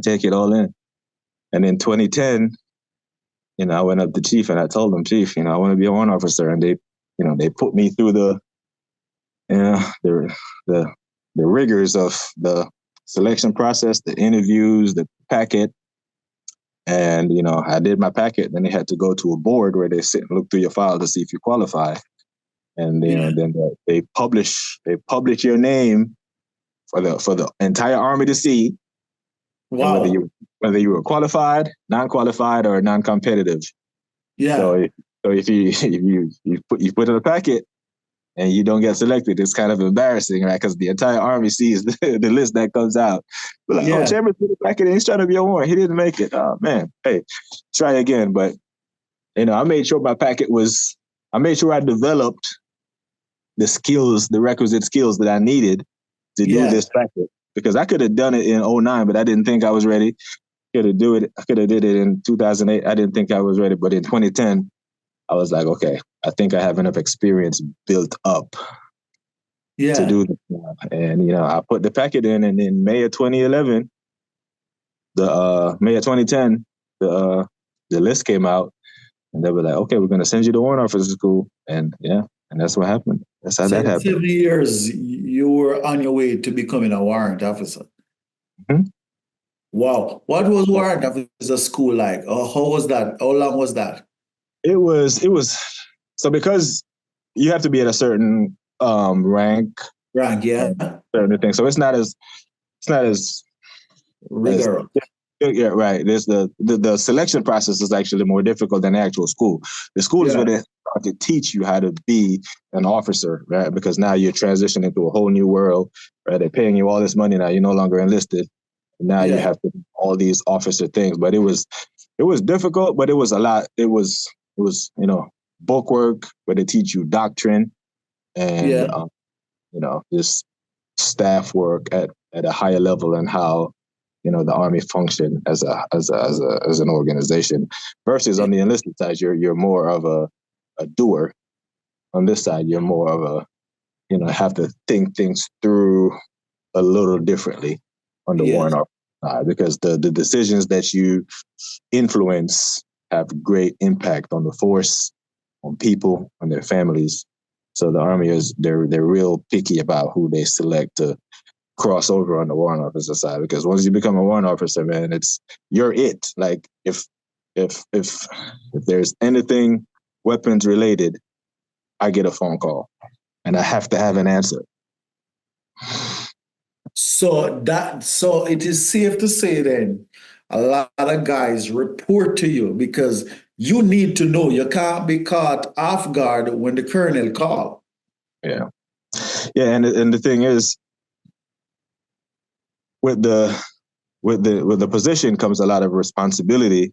So you know, it comes with a lot of professional reading because you have the experience. right? Yes. The knowledge came from the experience of being on the line, being, Sergeant Chambers, because Yeah.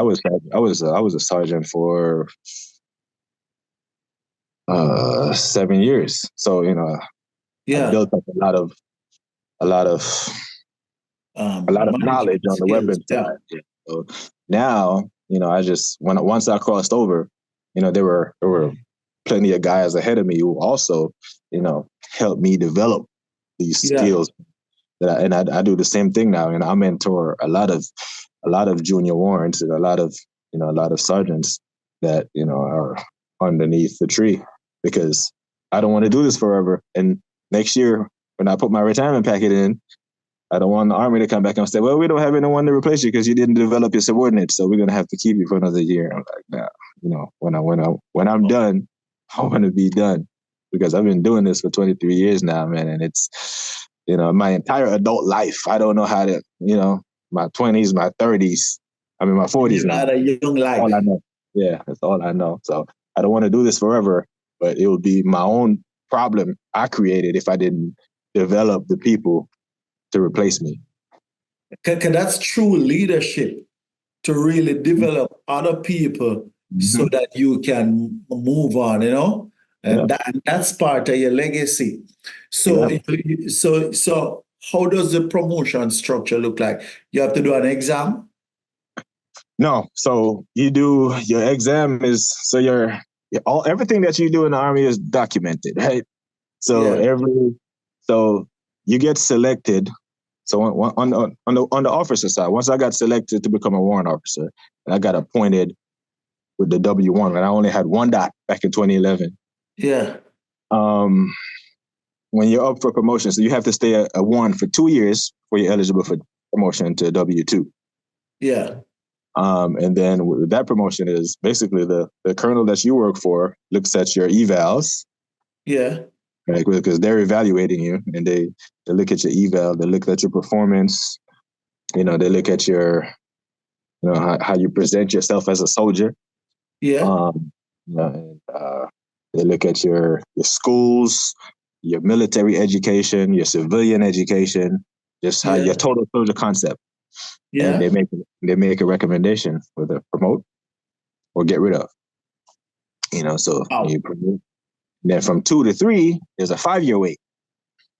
Mm, Then from 3 to 4, there's another 5-year wait. So so I've done plenty of wait. I'm a 4 now, so I've done plenty of waiting. But from 2 to 3, your packet goes in front of another centralized board where yeah, someone sits there, they look through it, and they give you a score. And the people with the highest scores are selected for promotion, and it goes in front of another board who'll be like, okay, we have this many slots. We have 20 slots, but we got 40 candidates. Let's find the best 20 candidates. Right? ooh, And so and you were one of those. they look at your records. Take a bow, my friend. Of course. It's been, Of it's been, course. promotions have been pretty kind to me. I'll say that. Yeah, yeah, yeah, yeah. But it's Yeah, a work ethic, though. It's like anything, nothing was given to you. yeah. You work for it. What are some of the military? You mentioned military schools. What does that look like? So at each rank, we call it PME, professional military education. So like from when I was going you have from 1 to 2, you have to complete warrant officer basic course. Yeah, From 2 to 3, then you have warrant officer advanced course. yeah, From 3 to 4, you have warrant officer intermediate level education.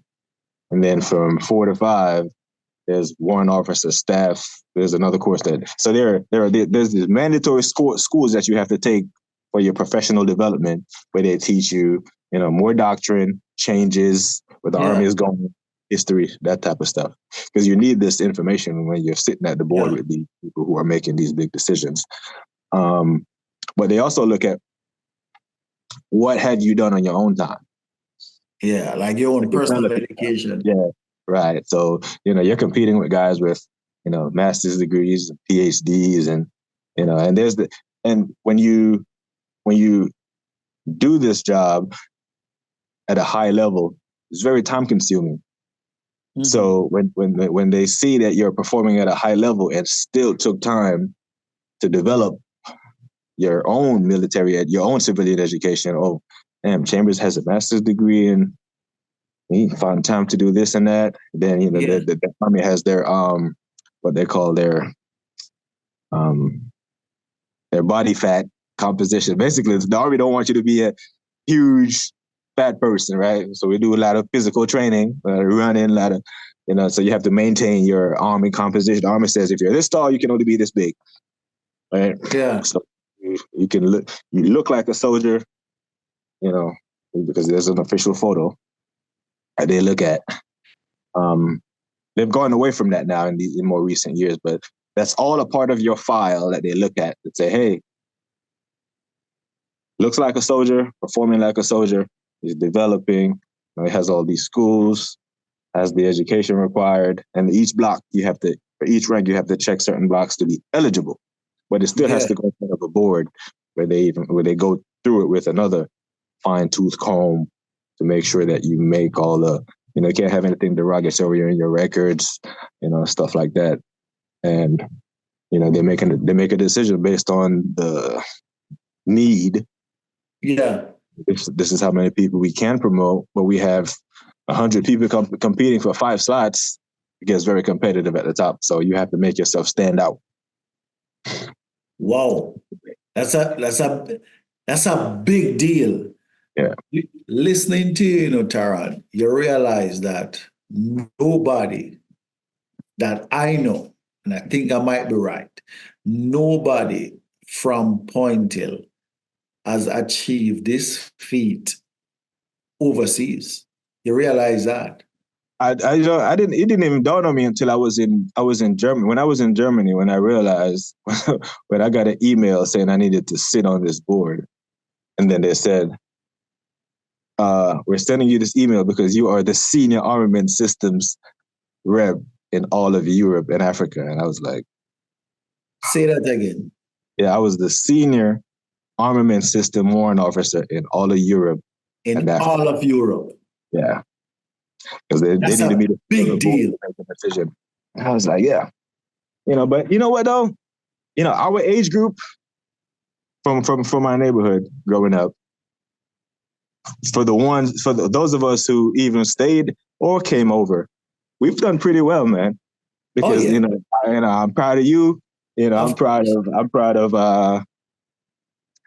Astor Tiger. Yeah, yeah, my chemistry teacher in the UK, I think. Yeah, yeah, man. You know, I'm proud of Brian Lundy. You know Brian, right? Yeah, that's my friend. We what I never told you, we work together because apart from him, Brian, apart from you that achieve your success in the US in the military, nobody achieved what he's a lieutenant colonel. Yeah, man, we've done well. Yeah, man, he's a helicopter pilot. We talk all the time. Yeah, so I talked to him one time because I wanted him to. I was trying to set up a jump where he would come to North Carolina and fly the helicopter that I would jump because I was on airborne status at the time. But we just, I would fly to North Carolina just to see that. I wanted to do that so bad, but the logistics of it just didn't work. Because just let me know. He's in New York now. Let me know. He's a phone call away from me. Yeah, man. If you want to do that before you retire, we can get it. That could be my last jump, my final jump. I want him to fly the helicopter, and I'm gonna jump. I would fly up to North Carolina just to see that. Yeah, that would have been cool. Yeah, man. So, because so as I said, apart from you and him, nobody has ever achieved this feat militarily, not just militarily, but sort of success out of Point Hill. Yeah, man. What you did was huge. Yeah, man. I definitely think back and pause, and I'm very grateful. You know, I give back a lot. That's why I go home so much. You know, I go, especially when I was on the East Coast. You know, I used to go home, you know, 3-4 times a year. Like the next time, like when I retire, man, like you remember when, when Elder Gooding used to come back home? Oh, yeah, I want to give back the same way, man. Like I want to give back so much because there's a lot of potential there. Oh, yeah. you tap into it so they don't get lost because I'm in that process of yeah, the foundation. yeah, Because when you live here, as you know, long before me, there's so much things we can do back home. Simple things that would mean a lot, yeah, back home. yeah. What I thought about one time was, and I was talking to Nicolette Brown about this. Like when the next time they do a career day up there, you know, I want it to be like an influx of us going back there and speaking to the kids Oh, we will. when they're young and impressionable. Like, look, we went to this very same school, right? This is our school, so there's an Yeah. opportunity for you if you apply yourself. You know, I want that, at least put the platform in place for that to happen, because that school, man, that's where the potential is. We went to that school. We got All out of of us there. came through that. Yeah, it's the gateway, and you Yeah. know, it's we have to give back, and All right, that's my Taron. thing. Let's talk a little family now. So you met your wife. We saw that she's in the military Mm-hmm. as well. You guys, how did it happen? Do you guys met on tour or here in the US? What does she do in the military? We met at the Army's, what we call the dining facility, where the Army has these places where they feed us. We met in 2005 on Oh, in between tours. She came in the Army in 2005. I had just came back from a tour. okay, got you. So, yeah, and I was walking to the dining facility, and you know, I saw her, and we just started to speak. She And Jamaican? no, she's from Guyana, Guyana. Oh, she Guyanese. Yeah, What's up, boy? boy, boy, I tell you, they crazy. But yeah, I'm running game. You know, I think I'm doing it. You know, I'm 22 at the time. I think, you know, I'm not looking for a wife. I just saw a Yeah, nice little young lady that I seen, you know, walk into the defect. So, you know, this was before, you know, Instagram and all that stuff.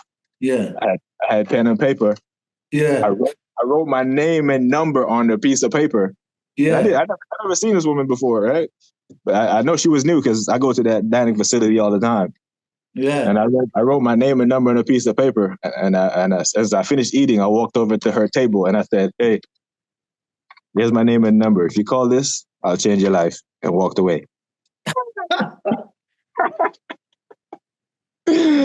I'm like, yo, she's never gonna call, whatever. But yeah, Yeah, the next day she called me, and yeah, I took her out, and we just hit it off from there.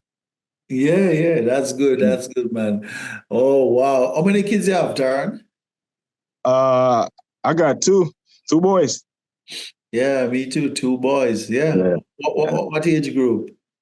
Um, my youngest son Marley is how old is this boy? Boy was born in '08, so he'll be 16 this year. So yeah, so he's 15, and her oldest son, which I call mine too, is 20. Of 22. course. Yeah, he's 22. So yeah, there's two boys. No girls. I've always wanted girls, but I never got girls. Yeah, I have two as well. Yeah, two But boys. yeah, when she called, man, and we hit it off, and we were married the next year. But What? the thing is, because she's in the Army too, she was in 7th Special Forces Group. I'm in 3rd Special Forces Group. Between 2004 and 2009, 3rd Special Forces Group and 7th Special Forces Group kept replacing each other in Afghanistan. So Oh, she's going, I'm coming. So one year we passed each other over the Atlantic Ocean like this. You know, I'm coming home and she's going. You know, wow. so yeah, that's been a struggle. Being, you know, both of us being in the military. Yeah. Trying to raise a family, it's been tough, but So, with family and God and prayer, we got through it, and now it's on the downhill from now, because I don't see myself making too many more long trips away from home. yeah. So I Where's think, your base? where's she based? No, where's your base? Like your home? Which No, I state? live in the States, Which state do you live in? Washington. Oh, you call Washington. Okay, okay. Yeah. Yeah, okay. So Tara, like looking back on the journey, why should a young man join the military? Man, that's a good question. That's a good question, because the army that I joined in 2001 is not the same army Yeah. that it is now. Yeah, the army is, for lack of a better term, I'll say it's turned into like a social experiment. So, but there are benefits that you can't get anywhere else. So, for example, if you want to be a mechanic, right? Yeah. And you don't have a garage, or you don't have the means to get the training you need, or if you want to be a network administrator, right? Yeah. And you don't have the means to get the certifications and the training that you need. Yeah. The Army provides those, right? Because the Army has vehicles, the Army has computers, right? So you can get the training and the certifications you need while getting paid and developing other skills that can help you achieve your career goals. Because you don't have to stay in the Army for 20 years. You can do your contract and get out. Yeah. Right? You can come and get your contract and get out. But for me, if I'll tell a young man or a young woman, if this is your passion, do it, because the benefits far outweigh the risk, especially now that we're in peacetime. But if you can monetize your passion, which I've done for the past 23 years, it's been good, because I've gotten lucky. But one of my old bosses used to tell me, luck is where preparation meets opportunity. Yeah. Right. So I was preparing myself to become a warrant officer. Yep. I was preparing myself to become a warrant officer. I was doing all the right things. I was getting the good evals. I was getting the degree. I was getting the PMEs. So when the opportunity presented itself, preparation opportunity, I got lucky. So it's the benefits are there, but it's not for everyone. So to anyone who's thinking about joining, thinking about signing up, I say talk to a soldier. Yeah. Talk to a soldier that you trust, if you know one. And let him give you an honest assessment, because I've learned through traveling around the world that it's people think they know about something and they really don't, because I've spoken to people about, I've heard people spoken about Germany, or Germans, and then I go to Germany and none of that was true. Wow. So it's people have a tendency to frame stuff, and it's kind of like reading the reviews on a website. Like, I can guarantee if I go on Moon Palace right now, I can find a ton of negative reviews, but I had a great time there. Exactly. It's but it's not a bad organization. It has its perks, but it has its challenges as well. Just like anything else. Yes, sir. Wow. You think you'd have joined the military in Jamaica? I would. I told the story that I tell is, whether I was here living in the UK or back home, like, being a soldier was very appealing to me. Like, just the way soldiers carried themselves, that I saw them. It was because the running joke when we were growing up is, police and soldiers, they had different respect levels in the streets. The soldiers are way different. And I know, because I did 13 years. The respect is off the chain. Yeah, there's something about being a soldier that was appealing to me. And it would have appealed to me anyway. It's just, this is where I lived at the time, and the specialty opportunities that they had was something that matched my skill set, because I was really good with weapons. So, it kind of worked. Does the military travel with the president outside of the country?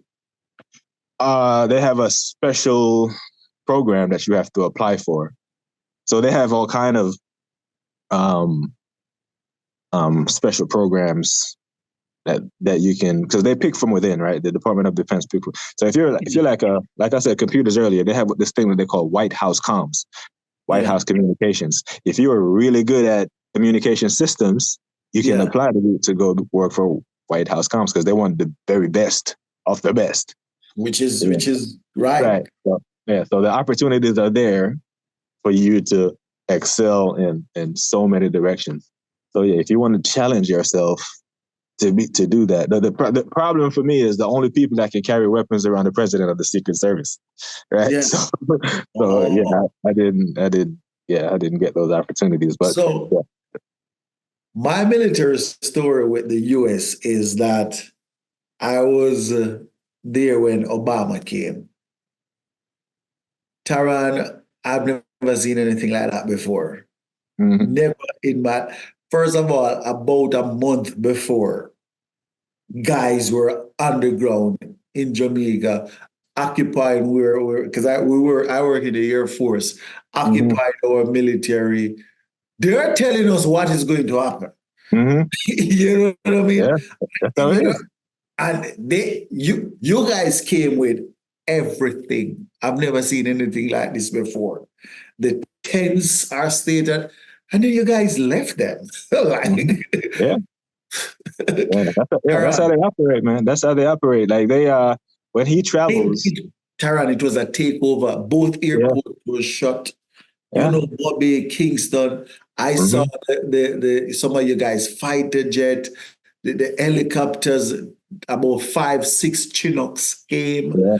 Mm-hmm. It was Yeah. unbelievable. The Yeah. It is. military was Yeah. the U.S. military was on full display, and I'm like, Yeah. this is how the presidents Yeah. travel. Yeah.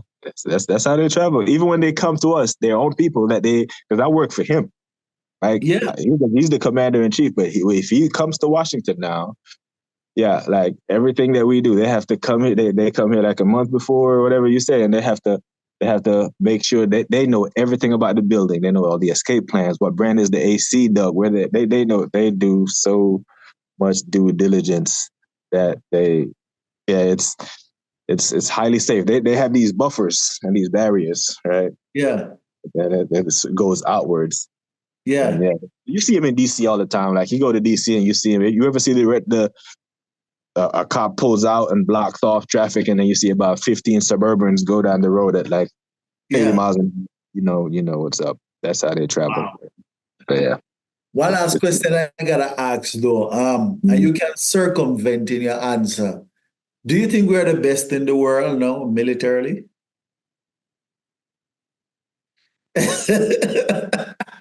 All right, you don't have to answer. But I'll answer. It's a great question. We're the best trained. we're the best trained. Yeah. Okay. We are the best. We have some great warriors. We're the best trained, but yeah. Yeah. Yeah. That's good enough. That's good enough. And we can sleep at night, Yeah. right? Yes. And that's important. That's important. Anything else you want to say? Because looking back from the journey now, I'm gonna make you do an appeal to our young men back home. A lot of guys come here, Taran, and especially now, and they waste a lot of time. It's all about the sneakers, the Jordans, the parties. They come here, the nightlife. I see them on social media. They gain so much weight because Yeah. of the nightlife. What do you say to them? Because you set the standard. You epitomizes what it means to display discipline at a high level for 23 years. Yeah, I'd say think about your futures, right? Yeah, Because this whatever it is that you're doing, won't last forever. Like you can the partying and all that stuff. It's great, but you don't want to be in your 40s doing that, right? yeah, Um, but I think for young people, especially young men, we find a mentor.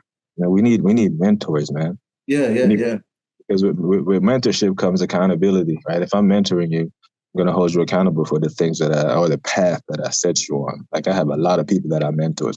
I still talk to my mentors today, of course. I consider myself, like you said earlier, relatively successful, and I still talk to my mentors Yeah, about daily stuff. But yeah, if we went over earlier about the breakdown of the family structure. I think that plays a part. But find a mentor, and because a mentor will help you find your purpose. True. So because I always tell people, if you don't have purpose, then getting out of bed is not that. But if you have purpose, then getting up at 5 is easy.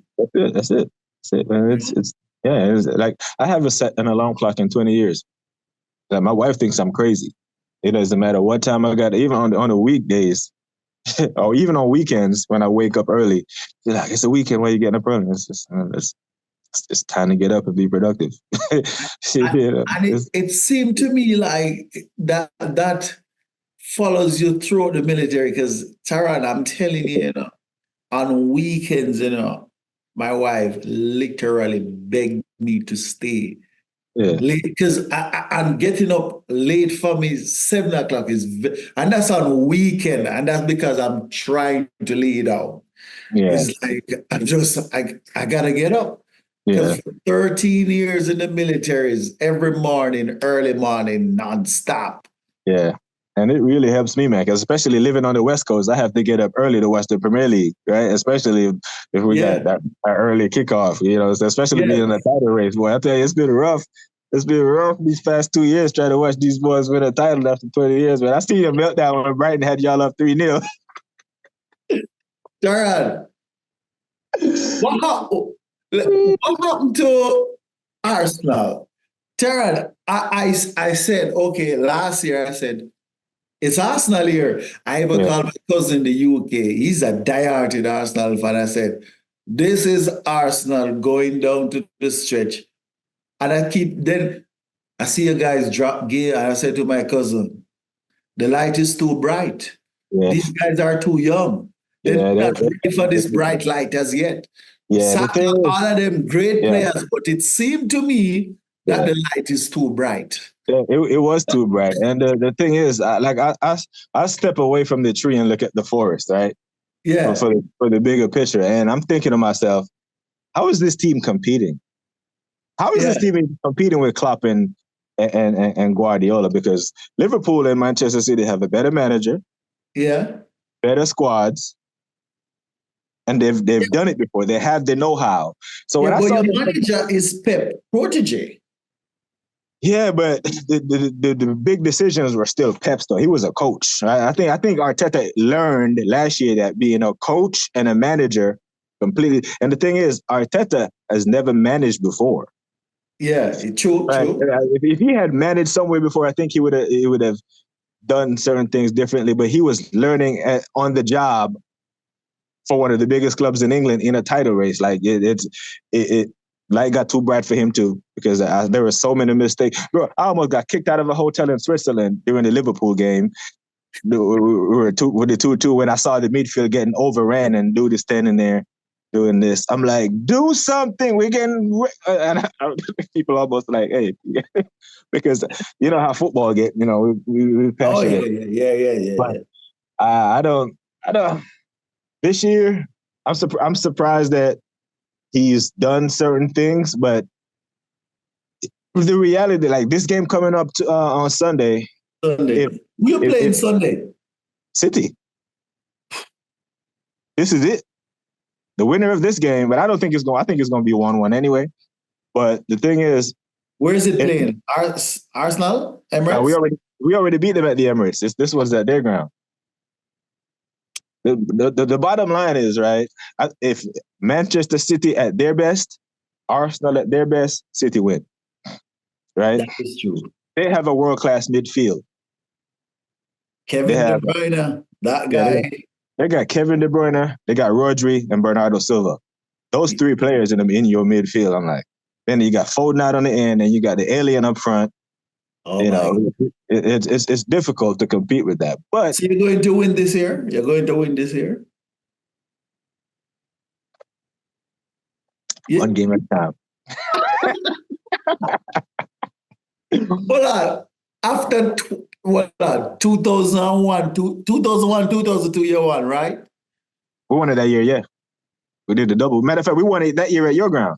But that wasn't the last time we won it. We won it in 2004. Listen, You can't say you're going to win this year after 20 years. No, because the team is not good enough. I think City are better. We know City is better, but But the best team in the league. forget about my team. We're not even in the conversation, but it's between you, Liverpool, and City. Yeah. You don't think you're going to hold out? No, because we're on the same points with Liverpool. It's not like we're ahead of Liverpool. We're ahead of a goal difference. But I know, but we're going into the home stretch. Yeah, but you see, I look at the fixtures going in, and I think we got tougher fixtures. I think if we win on Sunday, we become favorites. I think right now we're third favorites. One, because I have City winning the league because they're the best team. By their standards, they have had a down year, right? And they're still only 1 point off top. And we've seen these men win 10 games in a row. There's 10 games left. They can win. It's not inconceivable to think that Manchester City can win their next 10 games because we've seen them done it. Man, I don't want them to win because I don't want them to get close to being titles. and we saw that this next month will show me whether these players learned from their mistakes in last year's bottle job of the title. Yeah, but we have the best defense. Declan Rice is doing well, but I think City midfield beat our midfield, and we don't have a goal scorer, man. We don't have a deadly goal scorer like. So I'm to a City guy, Jesus. Good player. He's just not a clinical scorer. You know, he's never scored more than 12 goals. Yeah, that's season. So, good player. But I'd rather him play as a attacking midfielder. Like I'd actually play him if we have to go for it. Say we're 1-0 down, and you need the impact. So you take off a defender and you play a midfield forward of him, Rice, Odegaard, and Jorginho or Partey. Yeah. Yeah, I think it gives you the attacking. But as far as being clinical, because he's not very clinical. Yeah, that is true. I agree. So even if we match City, player for player, I still think Pep has the tactical nous to make the adjustment. He will invert someone. He will bring Kovacic on and do some craziness. And I remember in 1994 when Rudy Tomjanovich said, "Never underestimate the heart of a champion." They're champions for a reason. I've seen these men chase down Liverpool. You know, I think that they were beatable until they signed Holland. I think it just brought them to another stratosphere because if you're playing with De Bruyne and De Silva, you're going to score a lot of goals. Yeah. And as clinical as he is, oh my God, sometimes I don't even like to see the guy. Yeah. Because I'm like, I'm going to stop him. You can't. You can't. I think you guys are going to come back good next year, though, because I think you guys found a striker. I really rate your striker. The guy there, yeah. Holland is his name as well, yeah. Hoyland, yeah. I think he's underappreciated. And you find a little gem in that number 37, man. That Kobe Mano, good. Yeah. So Yeah. But you see, the thing with Manchester United is that we were always trying to win after Fergie left. So we bought big name players. True. These Arsenal guys have been, apart from Jesus and a few, you guys have a core for the past 4 or 5 years. Yeah. And you guys are competing. Yeah. But that's the thing. You're meant. And here's the thing. You say that, but I don't. Manchester United kind of had to buy the big name, but I don't really think people understand just how big Manchester United is as a football club, bro. No, we're still the biggest brand in soccer. Bro, I've been in when I went to Togo. Yeah. For every 3 Arsenal shirts, I see 10 United shirts. Yeah, because remember, we're a brand, And the New York Stock Exchange says that. Oh We are my a God, the brand. club is massive. Even in Asia. I go to Korea. You think I see human sun jerseys, bro? Manchester, and this is the thing. You haven't been good, and still, Exactly. All I look like City and Manchester played New Jersey last season, pre-season. The stadium was 80,000, all red. yeah, What did I say? yeah. All red. I would I play don't think people Manchester City. understand. I really don't think people understand how big the club is. So, and that's the thing. But when you're a club that big, it's very hard to say you're going to blow it up and rebuild, which is what needed to happen. Especially after Fergie left. But I think they're coming to the hard reality now. You get Kobe, you got Hoyland, right? You got. How old is Onana? Onana is young. Yeah. So you got your goalkeeper, and you got He's young. Lissandro. Lissandro's He's still 26, you know. Yeah, so you have a spine. You just need to get rid of the people who are coming to take money. Like, I love Casemiro at Madrid, but I mean, but he's old. That's what I'm saying. Like Manchester United, they try to buy big name players to maintain. But what they should have done is what Arsenal did. Take your beating and go develop. Yeah, but the club is too big to do that, is what I'm saying. We can do that because we're a smaller club. We're a big club, but we're not Manchester United. So we can do that. Manchester United, remember the Liverpool game. These men were on the pitch. True. They got the game canceled. True, but from 2013, we haven't won anything. Yeah, so I can see where the club were like, where Manchester United were too big to do a complete rebuild with kids. We need to, you know what I mean? Yeah. But even last year, you still got third and a trophy. Yeah, we got a trophy. Yeah, but we take some beating from Brighton. Yeah. Some it was some of the time it was hard to watch. I remember Manchester United playing, and I would just leave because I have something to do. And because you have no confidence that they were going to win. Yeah, it's a mentality thing, right? Because I've seen Manchester United get beaten at home 3-0 by Bournemouth. But when Liverpool come to town, they turn up. So it's a mentality thing. It's there. Yeah. They get up for the big teams, so I know they can do it. It's just like, okay, Bournemouth are coming to town. We just show up on the pitch because we're Manchester United and go. So that's a mentality thing. Rooney wouldn't let that fly. No, Kirk wouldn't let that fly. Roy Keane wouldn't let that fly. It was like, we're Manchester United. We're gonna beat you in the tunnel. Yeah. Right? You're defeated. Now you have these small teams turning up the OT with confidence. Yep. Wow. No, it couldn't happen. Exactly. Like they have a chance. Like, come on. We should be 2-0 down at halftime, bro. Like, exactly. What? Yeah. Because once you give them confidence, and we Marcus Garvey said with confidence, you're twice defeated or you win. Yes. Even before you started, you know. Yes. Big man. Yes. It was a great pleasure, you know. This one, I know if you get a man like easy. And I appreciate you taking the time out to sit down and have the conversation, because people thought that your journey was a cakewalk. And it wasn't, because I don't know what I would do if they say you're going to Afghanistan. I don't know. But what I do know that you went 7 times, and we appreciate you for that. Like, there's no money you can put on someone putting them life on the line and seeing friends being dropped like flies at times. No, so we appreciate you, big man. And all the respect the US give to you guys, even Veterans Day. Yeah.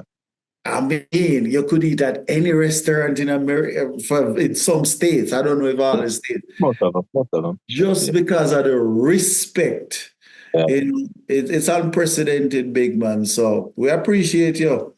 And we thank you for joining. See? I'm grateful. Big up.